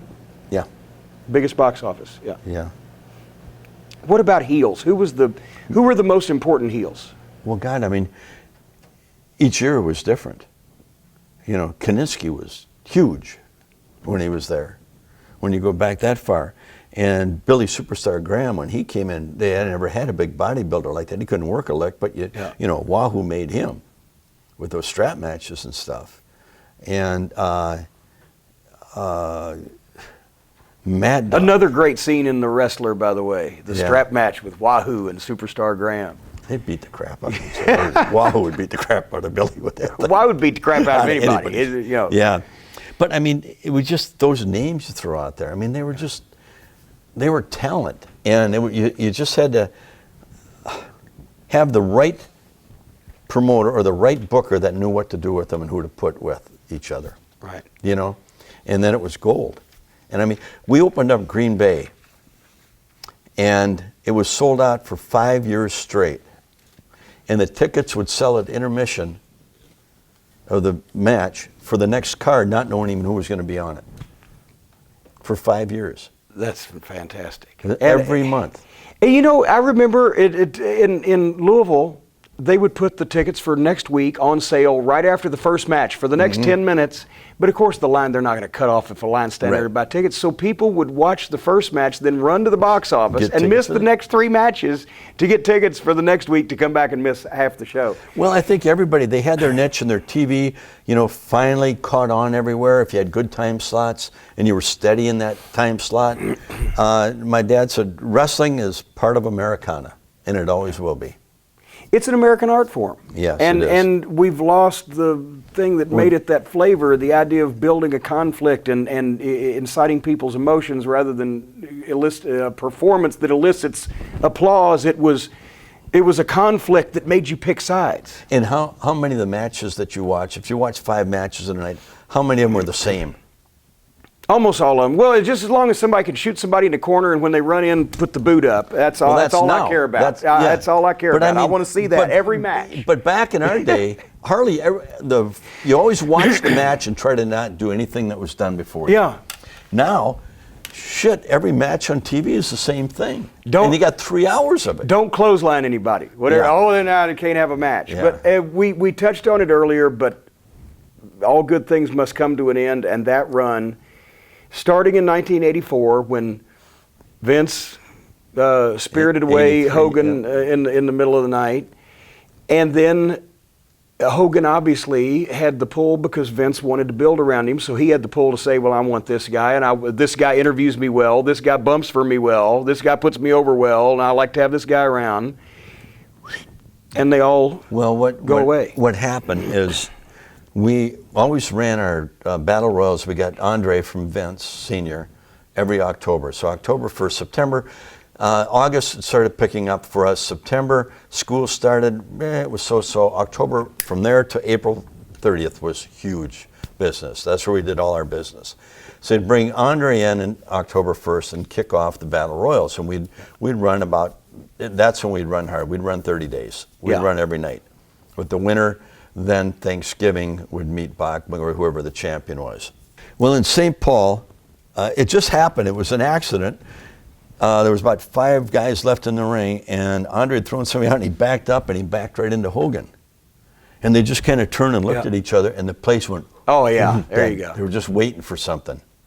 So Vern said, okay, that's it. He called Vince the next day, said, Vince Sr., I got to get Andre for February, the whole month of February. Okay, you got him. So Hogan was going to Japan, and we had our Thanksgiving match, and then we were booked Christmas night in St. Paul, and then we had San Francisco, Chicago, Milwaukee, Winnipeg, Denver, all going. All sold out. We had Hogan in 6-man tag team matches with us, and every place was sold out. The 19th of December, Vern gets a telegram. What Vern was going to do in February was book Hogan and Andre all the way around our cities, and then in April, drop the belt to him. But he never told anybody this because he didn't want it out there. Telephone, telegraph, telewrestler, they would have known. Right. Yeah. So Vern was always really tight-lipped about what we were doing. So he gets this telegram from Tampa, Florida, I'm not coming back. And Vern says, Tampa, Florida, it's fucking Eddie Graham. Because they used to rib each other all the time. So he figures it's a rib, so he throws it away. So we get to St. Paul that night, no Hogan. And I called him, and he was home, and he answered. So I said, what are you doing? We got the matches. Oh, I quit. Didn't you get the telegram? I said, what telegram? He told me. I said, well, maybe Vern, he thought Eddie Graham signed it. He thought it was a joke. He said, no, I'm not coming back. That's the way he gives notice, I'm not coming back, unsigned? Yeah, and then I didn't say anything. Okay. Right? So I said, hey, if you want to go somewhere else, go, but fulfill your commitment. Just finish these dates. I mean, they're sold out. You can't do that. That isn't the way to do business. And I said, Vern had some big plans for you down the road. Well, I've already made my decision. You should have talked to me earlier. I said, he talked to you in Phoenix and told you that they were bringing Andre back in February, and we were going to, have this big match. Well, Andre flew to Japan with them and convinced them Vince was doing this big thing, and Vince flew over there and made the deal. So that was that. He never came back. Within, what was it, less than 6 months, you lost him, you lost Ventura. He took David Schultz just to bounce for him. That wasn't a big loss. But they had the thing going. That's the thing. He took his own TV announcer, his own opponent, his own part, Gene Okerlund, everybody. Right. So now you've got the talent you made coming back into work, and at that point he was also trying to snatch up the TV time slots because he got to St. Louis. How many of yours did he walked right into Minneapolis. Stu Schwartz, who ran the TV station, a good friend of ours. His father was my dad's good friend, and they got back in the early '60s on TV with them, and then the kid took over, and he was still good friends. He said Vince walked in with a briefcase of $250,000. He said, here, this is yours. Put our TV on in Vern's time slot. And he's one of the few guys that didn't do it. Jesus Christ. San Francisco, it took us 3 years to build the market up. We had our first big sellout coming in. And 6 weeks before, we're down in St. Louis in a meeting with Bill Watts, Crockett's, and all of them. They're getting their USA Wrestling deal going. Yeah. And Vern gets a call from San Francisco. We'd bartered at the time. He said, hey, I'm taking your TV off. He said, what do you mean you're taking our TV off? We just sent you all the tapes for the next 6 weeks. He said, I'm putting McMahon in there. He's paying me $2,000 a week. So Vern said, okay, I'll pay you $2,500. So it got up to like $3,500, $4,000, I think was our last bid. And he says, okay, you're in. He says, we're done? Yep, you're in. Good. And all of a sudden, we run the card, and our TV show had never been on. The tapes came back after that, and the guy said, Vince gave me $5,000 a week. At that point, and really, he made an experiment with Jumbo Tsuruta as champion for a while, but that was because of Bubba, our connection with Bubba. Right, for a Japanese deal, and Bubba had done that years before with the NWA title, but with the exception of Nick, all of a sudden the champions, I don't want to say take a disturbing turn, but it didn't seem AWA-like. Rick Martel, great worker. Well, that was, you know what, who sold that one was Nick. He wanted Rick. He wanted to drop because he had a nice baby face to work with, and he was athletic. He was, but he didn't have the. I didn't see Rick Martel getting over in Green Bay at a bar, right? No, he got over with the girls, but he didn't have the men didn't buy it. Yeah. They want. I don't know. He was too pretty. Well, then he just didn't have the charisma. And I don't like to say that because I love Rick to death. He was great in the ring, but it didn't work. Then you got one that the men would believe in, and he wasn't too pretty, but that didn't work out. Stan Hansen. Oh, Stan was a handful. He would have worked out. He just didn't listen. He didn't want to listen. The guys that had at that point, and we were going through it down south with some of our opponents would get Japanese deals where they'd be gone for a month and they were making big money per week. But that's why we never went, because we were always figured in, and it wouldn't have been that much more money than we were already making at home. Well, if you're a champion, Bubba paid him pretty good.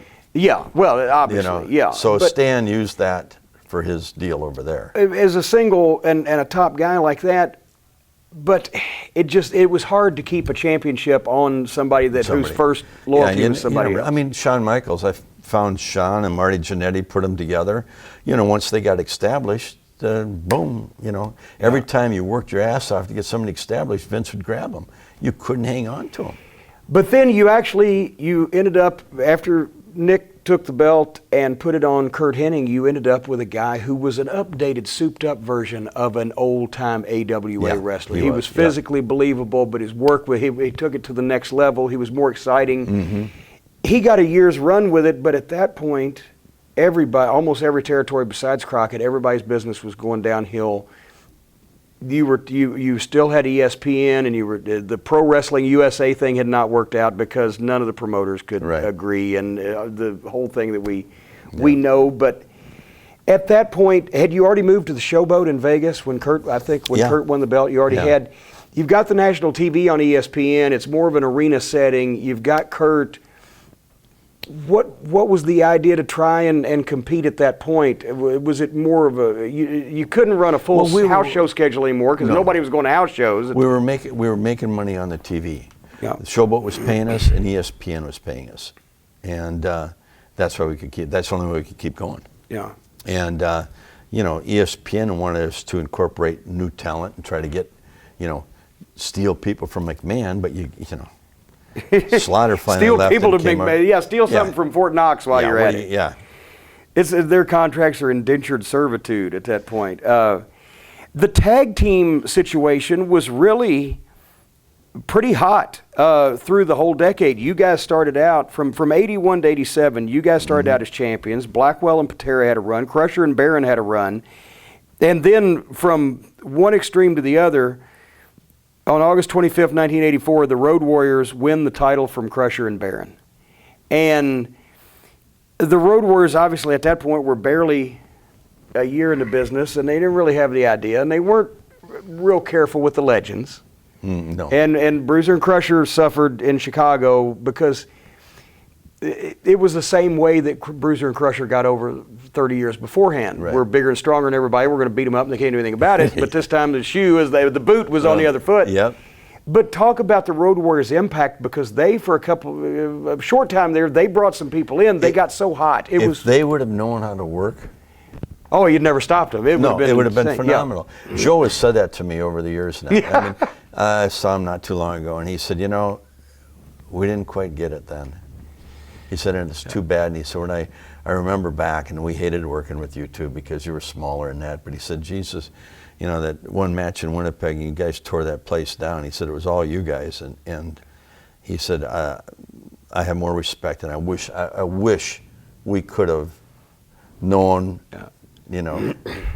what we know now and had good matches with you. I think it was God, who was it? Might have been Paul Ellering that told me the story one time, or maybe it was just somebody unrelated. But when they worked with Bruiser and Crusher, one of them went and just picked Bruiser up and was going to slam him, and that was like the first time in 30 years. And whoever told me the story might have been Paul, but he said he heard Bruiser in that voice say, "What are you doing?" And as he goes up, so they made a big impact. Yes, but then they were there about a year, and they lost the belts to Garvin and Regal, and they went to work for Crockett. And Jimmy Garvin and Steve Regal, I thought, Steve Regal, who has ever seen Steve Regal? Whatever happened to him? Where is he gone? I don't know. What an insanely good worker. Wasn't he good? Oh, my God. And he was a good talker. Yeah, looked great. Yeah. And with Jimmy Garvin, they were really a good team. Yeah, and they had the pomp and the circumstance and the valet Precious, and that was a heat-getting team, and you could do something with them, and then they worked with Kurt Hennig and Scott Hall, and then it went to Buddy Rose and Doug Summers, and then finally the Midnight Rockers, which the Midnight Express and the Rock and Roll Express took as an homage. We were never mad about it because it was the best, ones who came up. The best of both. Well, they came up with the best of both teams. The Midnight Rockers. Okay, but what? I got to ask you this: what was your impression early on of Shawn Michaels in the ring and out of the ring? Probably two different. Well, ones. Out of the ring. I mean, he was. Him and Jannetty were too hard to handle. Yeah, they were, and Shawn has come up to me since and said, you know, I got to apologize. He said, but he sent a tape in, and I saw it, and I said, God damn, this kid is really, he's got some potential. I mean, we can do something with him. And we were looking for another babyface team because Jim had left, and I got the tape of Jannetty, and I said, Jesus, this they're about the same size. This should work. You know, if they're working as good as I see on the tapes, they should be fine. And they were. It's just Jannetty was worse than Shawn. Well, Murray, I think admits that probably at this point. And I think it rubbed off on Shawn being around him because it was hard to keep him straight. I mean, you just couldn't. They were in for a run, and then didn't they go to work for Vince for a week or less until they got fired? Or was it was that the Freebirds only lasted the one night, and the Rockers made it a week their first time there? Did they? I don't remember. I know they left, and then it ended up they broke up that team, and then Shawn got going on his own, and the rest is history with him. About '87, you guys made the deal with Jerry Jarrett in Memphis, and started working together. I'm going to stay impartial because I'm a Tennessee guy, but I know you are.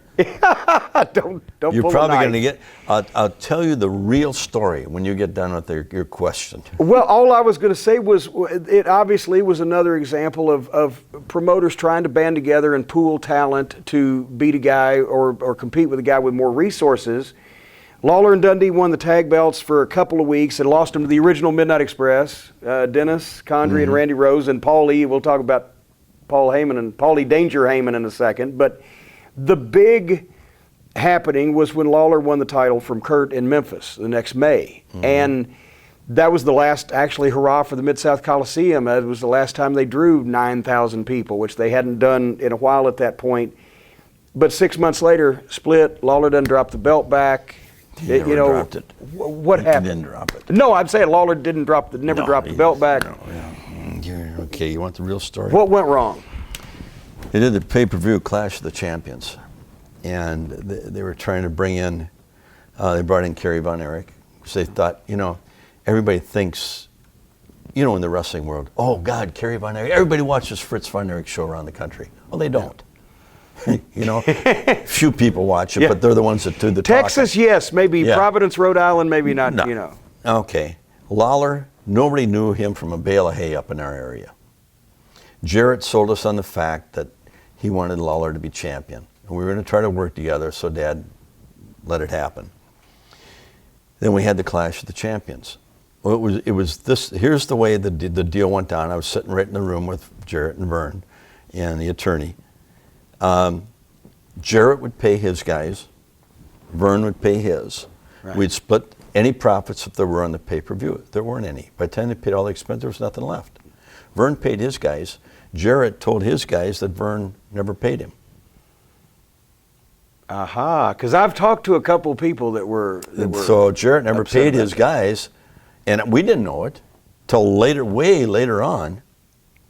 When Jarrett Lawler didn't come up to do the job for us, he never showed up because he said he never got paid by Vern. Vern wasn't supposed to pay him.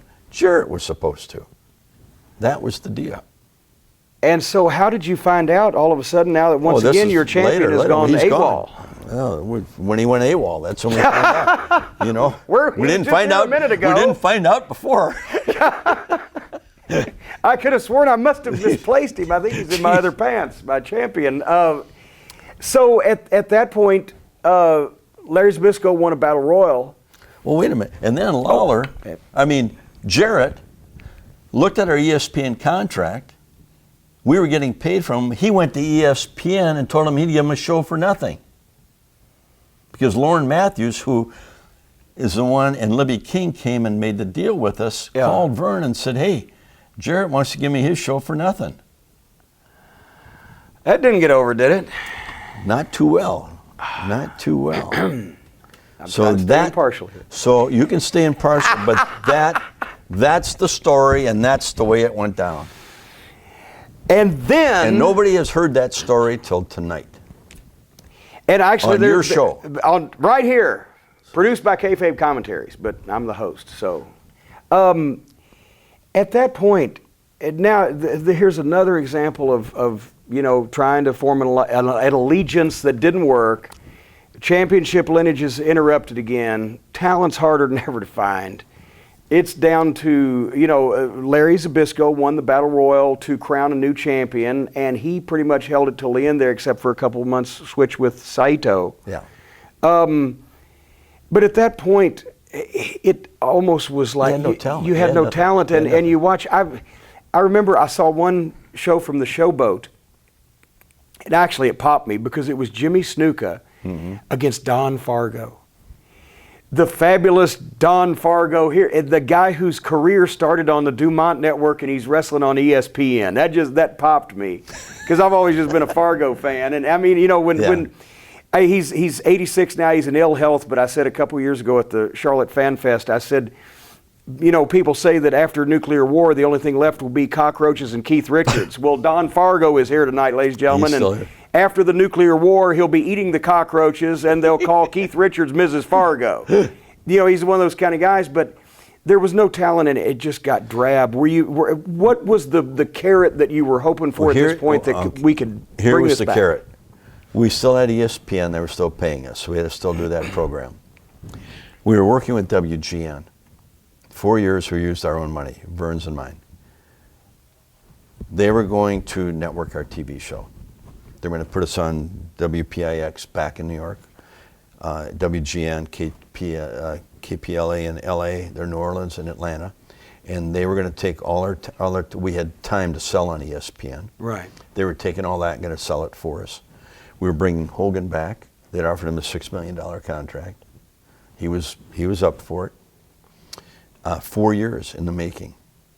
They were partners with. Oh my God, lost. DirecTV. Who did the pay-per-views at first? The company. In Demand. No. No. On Demand. No. Viewer's Choice. No. I'll think of it in a minute, or I won't. But anyhow, they were going to partner up with us, and Vince was already doing pay-per-views with them. Right. So we fly to New York. Hogan's going to meet us there. They said, hold Hogan off for a minute. So we called him and said, wait a minute, we got a little hang up here, we don't know what it is. Their newspapers went on strike. The Tribune owns also the newspapers in New York and Chicago. And they said, when WGN is the parent, Chicago Tribune is parent company, world's greatest newspaper. Right. People don't know that, but that's why those call letters are such. So their papers went on strike, and they're thinking, oh my God, how long are we going to be out? And they got their accountant there. Well, we can't absorb it too long. I mean, here's what we're going to lose per day. And they said, Vern, Greg, we can't do this deal right now. Now we'd taken all our inventory off ESPN and given it to them. We had no inventory to sell. We couldn't make it on just the show alone. We're done. And that was what, 90? 91. 91. That's when my wife was going to throw me out. Because of the wrestling business or something unrelated? No, because I took all our hard-earned money. Yeah. and put it into Here it. we go. So did Vern. I know how that You can know how that be. goes. I promised I was going to go back and ask you. We started skipping ahead to the end here, I'm and there's sorry. a couple things, but Paulie Dangerously, Paul Heyman.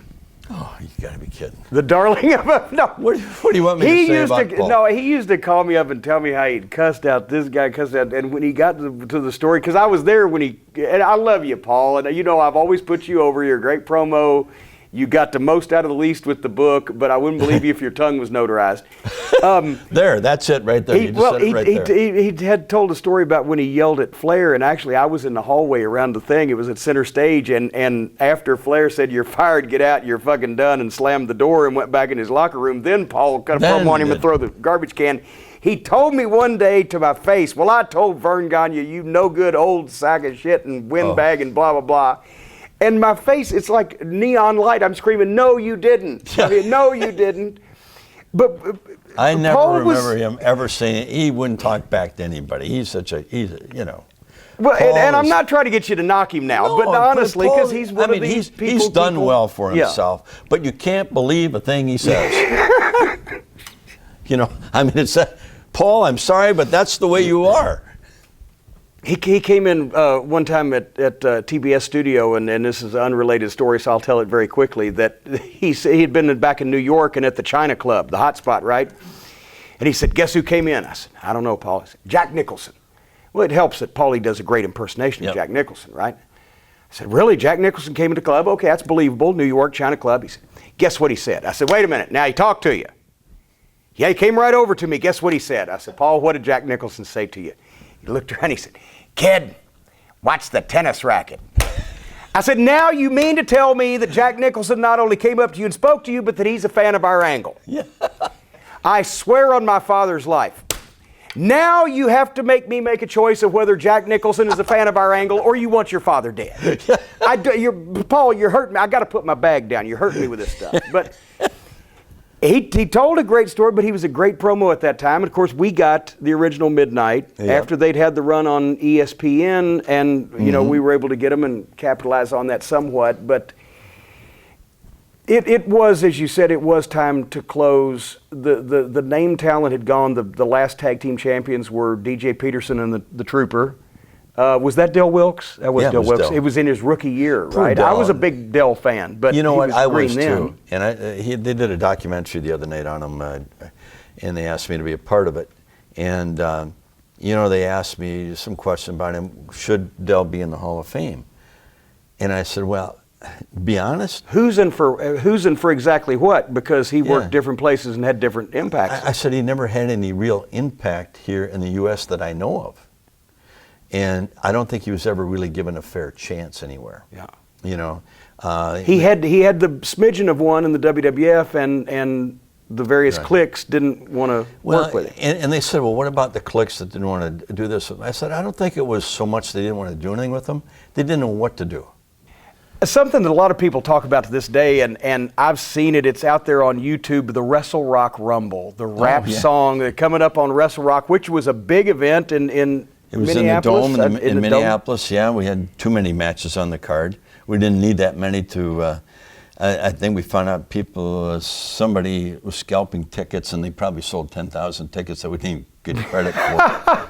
Well, then they can pay the guys for the extra matches. Exactly. Too many matches. The Wrestle Rock Rumble came up from a marketing company in Minneapolis. They said, you're doing this big thing, and the rock stuff and the Rumble, the rock stuff is good, and let's take the rockers, and let's take you, and let's take them, and we'll make some little rap songs about your opponents. But it wasn't Wrestle Rap Rumble, it was Wrestle Rock Rumble. So why didn't they put you over like a Led Zeppelin track instead of having all the guys do that? Because there was not a lot of natural rappers in the AWA. Oh yeah, there were some good ones. No, I mean, none of us knew how. But it was the marketing company. They came up with it, they sold us that idea, and we did it. So it was, it was all on them. We did it the way they wanted it done. I heard you probably have copies of it. No, all your events you go, you're selling them, aren't you? I'll be, you owe us some money. At the Legends of the Ring, I'll have copies of the Wrestle Rock Rumble. But somebody else that was a salesman, he was trying to sell anything he could at that point, especially himself. He did a good job. Gave a start to in the industry was Eric Bischoff. Oh, do you have to It's your fault. It is. How did he come to you? How did he get started, and where did he go from there? He came to us and he was selling ninja suits for kids out of his trunk, and the little things And the stars, the fighting stars, the martial arts he ninjas. came in and he wanted to buy time on there to somebody. He didn't have any money to buy the time. So really, I don't know what he was really doing there. But Vince had taken our last announcer and we were doing interviews, and we had nobody to do interviews. And Eric was talking, and Dad thought he was a pretty good talker. He said, why don't you guys take him in there and work with him for a couple of days, see what you can do with him. And that's how he ended up doing our interviews. Wow. Then Jim Hurd, the genius he was, he came up and wanted to work with us, but he didn't want Vern involved. Now, that's a good way to present it to Vern, right? God. Yeah, I don't want you involved. I don't want you. You know too much about wrestling. I don't want you involved. Well, Hurd was a master of diplomacy. Oh my God, he was stupid. So we had the meeting with him, and my dad was saying, he said, "Can you believe this son of a bitch? I mean, I can't believe this." So Hurd goes back and Bischoff, we're near the and Bischoff, God, I got to find work somewhere. So Hurd calls me and he said, "Hey, I'll pay you X amount of dollars under the table to put our TV show on in place of yours." And I said, "Pardon me?" I said, "You're going to do what?" He said, "I'm going to pay you, and then I'm going to give you a contract with us to put our show on in place of your show in Minneapolis." I said, "So Jim, what you're telling me I'm going to do is I'm going to fuck my dad and put our show in, and then I'm going to have a contract with you. I just want to get this straight." And basically run opposition to yourself. Right. Is that what you're saying? He said, "Yes." And I said, "Fuck you." And I hung up. So then Bischoff came to me and he said, "I got to get a job. Can you get me a job in the industry?" And I thought, I called her. I said, "Jim, I'm not going to put my dad's show. I'm not going to put your show on. I'm not calling for that. But we got this kid Bischoff, and he wants to be an announcer. Can you use him down there in any shape, way, or form?" So they took him down there.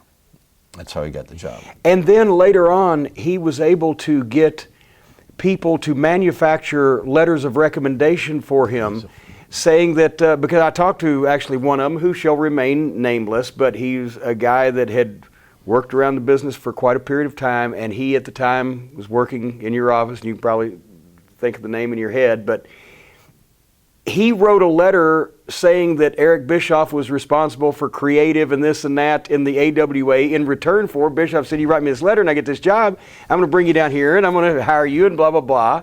Was and they did, and he didn't. Mike Shields or... I didn't say that name. No. I did not say that name one time that I said that it was Mike Shields that used to work for Jerry Jarrett and Nick Lewis in Tennessee. The other one was Joe Kupik, who was a young guy, and Joe said Eric promised him a job down there and he never got a job. And see, there was more than one. Right. There was more than one. Yeah. So...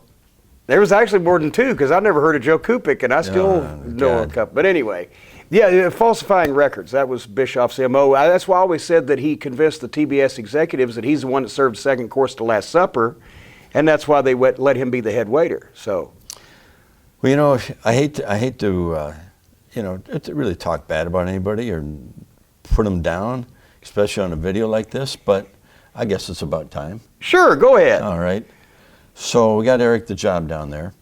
Bill Watts called me when Bill took over from Hurd. He said, "Hey, I would like you to come down and work for us." He said, here's where I think you can help us. He said, "None of my guys can see the long range. They're all used to booking weekly territories. And with pay-per-views and that, you have to look down the road, and that's what Vern did best, and I'm sure he taught you because I've been around you." I said, "Yeah, I can do that." And he said, "Okay, I'm going to get you a contract. I want you to come down." and met with him. They gave me a contract, X amount of dollars, and I said, "Well, Bill, that's not enough." I said, "Here's what I would like. I would like, if the ratings come up, I want X amount of dollars for every point it comes up. Every pay-per-view that comes up, I want X amount of dollars," and so on and so forth. He said, "Okay." So my lawyer wrote it up. He hired me. I brought him down. The first day I'm in a meeting with Jim Ross, Bill Watts, Bob Dew, and somebody else was in there. And they said, "Well, okay." And in the meantime, Bischoff had called me 2 days before I'm going to start down. He says, "Hey, What do you think has to be done down here to change this thing around? I said, well, what are they trying to do? And if you're trying to compete with McMahon, you guys are way off base. There's a lot of you have to do. Here's what you have to. You have to get a new look on TV. You have to do this, this, and this. So I get down there and have the meeting with Bill, and he says, what do we need to do? And I said, well, Bill, first we got to turn. I mean, if you're going to compete with him, you got to get the big look. You got some talent here. Now you need the big look, and you got to figure out if this is what you guys really want to do. And we went and blah blah blah about this and that. And I said, you have to have that long range production. He's produce, your tape reviews at the end of the year where you're going with it. He said, can you do that? I said, yeah, I'll do it. Okay, lay it out and bring it back tomorrow. So I laid out a whole year for him, brought it back to him. They all looked at it, and I said, the other thing you have to do, if you're going national and you want to get over in Minneapolis and you want to get over in the Midwest, Jim Ross, you've got to tone it down. People in the Midwest can't stand that twanging, screaming of yours. Well, that really sit over well with Hey, Jim. now! To this day, he won't talk to me. But I flail at you, sir, on behalf of all of us Southerners. so I kind of, really laid it out to everybody what I thought should be done. Maybe it's not the right way, but this is, if you're asking me, this is what you have to do. And really, you can't compete with McMahon. He does it better than anybody. You have to find your own niche, and I think I've got an idea for that. But I'm not going to, we'll go down the road with that one. So in the meantime, 2 days later, Bill says, oh shit, they got this, they're trying to hire an executive producer here. I said, well, you want me to go down there and interview for it? He said, they got Bischoff down there, they got Tony Schiavone, they have Joe Pedicino and David Crockett. And I said, well, the executive producer, aren't they going to call it? No, I call the shots. So about 4 or 5 days later, we're in South Carolina, and Bill comes walking in, he's got my contract. He said, I wouldn't sign this. I said, why? He said, I got fired today. Bischoff's your new boss. And I said, Bischoff's our boss? I said, you got to be kidding me.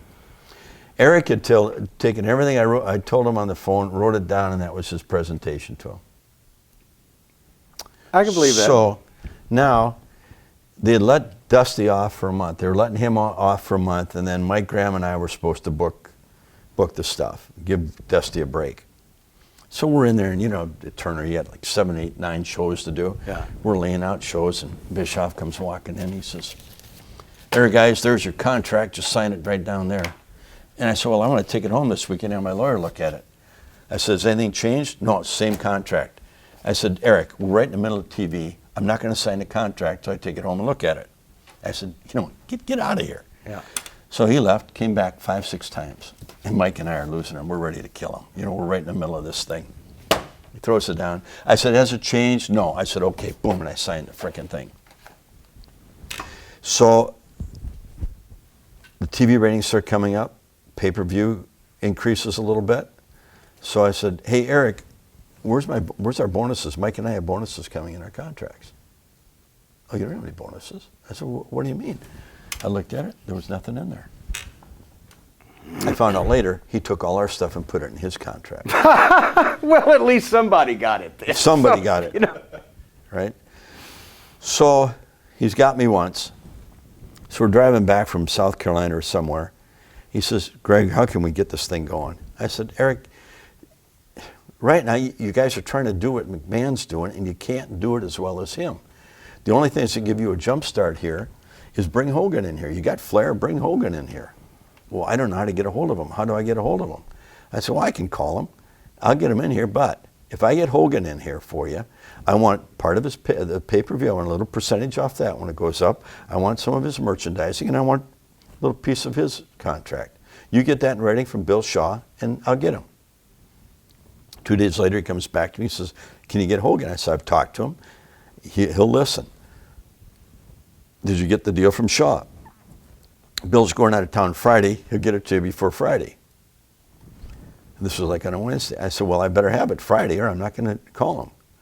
And he said, all right. So then the following Monday, I come into the office. There's a big sign. They welcome Hogan. They flew down to him on Friday and signed him. And I got nothing. Well, you got a big sign that said "Welcome Home, Hulk." So now I'm fucking furious. I'm ready to kill this son of a bitch. So they're moving along, and right away we lay out the first pay-per-view for Hogan and Flair, and they want to put them in a cage. And I said, Jesus, guys, you don't need it. Here's the two biggest stars of the last how many years? Yeah. All you need, do some publicity in USA newspaper like they do with boxing. Put their pictures in there, and here's the big match. Then they want Sherry Martel in there, and they end up doing the cage. Everything that I said not to do, they did. And so now a good friend of mine who ran the Goodwill games for Turner Broadcasting, Jack Kelly, calls me up. He says, hey, come on down here a minute. I need some help with something. So I go down the hall and I talk to Jack. He said, Turner just lost his TV in Russia. He said, do you know anybody? And I said, well, yeah, I do, as a matter of fact. Vern and I just 2 weeks ago met with Alexander Karelin. Karelin was the Olympic gold medal winner for four in a row. The Experiment. The Experiment, right? you got it, yeah. 6'5", 6'6", 3% body fat. We were at the University of Minnesota. He's going to train with the weights. He's going to do bench presses. He lays down. He starts bench press. So how many is he going to do? And the guy says 15 minutes with 300 pounds. He times his bench presses rather than count 15 them. minutes, 300 pounds. Okay. And we're watching this. Then he takes Michael Foy and the two Morgan brothers, who are all three on the Olympic team. He takes on all three of them and pins all three of them in about, 45 seconds. And these are guys that are going to wrestle in the Olympics. So I said, I went and met with Hogan. I said, here, they need help. They want to get, Turner wants his TV back in Russia. I can get him on. We can sign this Karelin, but you'll have to work with him. And we'll train him, but I would like to put him on TV for a year before we do this and really get him established, and he can beat Sting, and he can beat Flair, and beat all these guys. We'll build him for this thing. We'll do 3 pay-per-views. We'll do one in Russia, never been done there. We'll do one back here, and we'll do a third one, the neutral one in Japan. Yeah.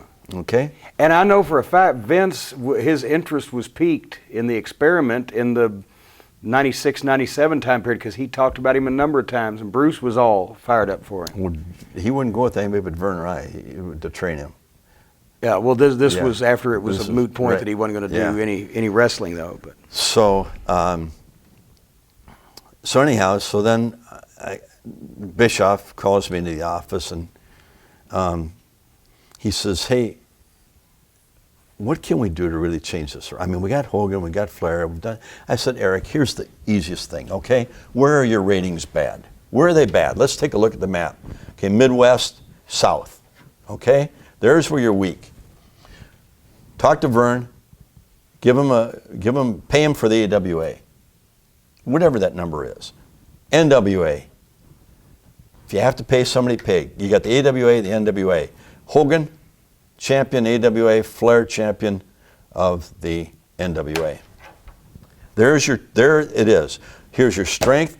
When you run a card in Denver, you put 2 or 3 matches from the AWA and 2 or 3 matches from the NWA on the card. The super cards that they never got to see. And now you got your WrestleMania, something McMahon cannot do. You can have crossovers. Flair started in the AWA. He can jump over here. An invasion angle of sorts. Right. You don't have to. He takes me into the people I presented to him. He said it'll never work. 2 days later, I went home.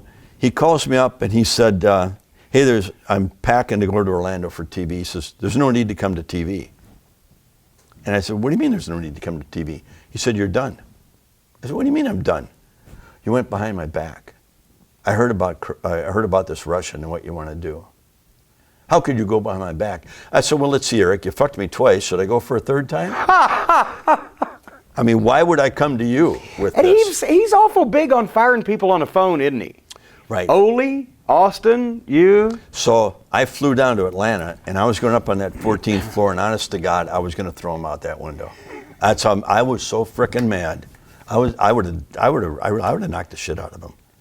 But anyhow, that's how it ended. Then they come back and they do the WCW and the NWO. But I didn't tell them how to. They couldn't keep it running. They had McMahon on the ropes, but they didn't know how to keep it going. And that's because Hogan and Nash and what's the other big kid? Hall are kind of calling the shots, and Flair, and they know how to get themselves established, but they don't know how to bring around these other guys to help with the card, make the card better, and prepare them to take over. The other guy, everybody else on the card became the cannon fodder to keep this them going, rather than helping getting the other guy. That's when they had Del Wilkes down there. They should have taken him and made a big star out of him, but they didn't know. It's not they didn't want to do it; they didn't know how to do it.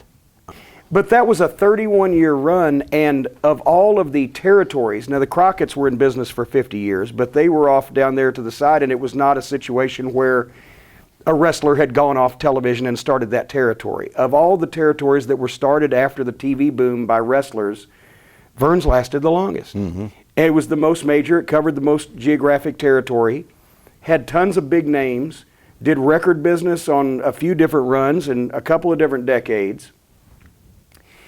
What's the legacy now? I mean, you know, they've moved on, I guess, in Oakland, California, as I'm sure they have in other places. But in Minneapolis, St. Paul, in Green Bay, in Chicago, and in Milwaukee, and the core area, if it's like Louisville, if it's like Memphis, or if it's like other places I'm familiar with, the guys are still household names to anybody that was over 30, right? Exactly. Do you enjoy when people run into you now and say, "Oh my God, I watched your dad wrestle on, you know, in Chicago at the Marigold Arena in 1956 or whatever, or how great the AWA was"? I mean, they do it all the time. They said those were the days.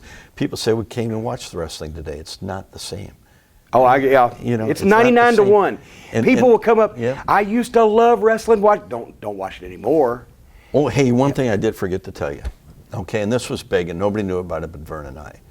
And this happened when we got Andre for February. Yeah.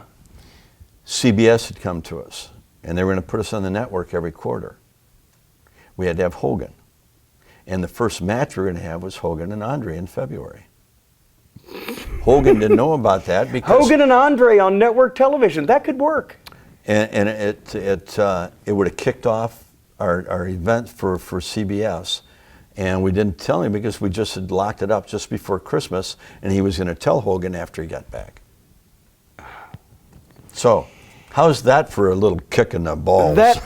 The history of wrestling. Yeah, that would have changed the whole thing. A little different.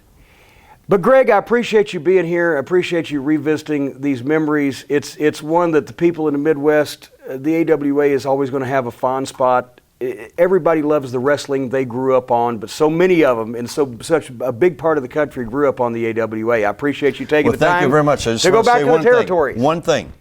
There was 2 managers in professional wrestling, Bobby Heenan and this guy right here. They were the best in the business, and there was nobody better, and there nobody would ever be better than them. And Bobby Heenan was a lot better than me, so that just goes to show you how great he was. He really he was. Okay, now come I'm glad we agree on that. You're supposed to argue with me. I'm not going to argue Why on that I ought to come here. I told him. Get out your tennis racket. I'll take the claw. Throw it on.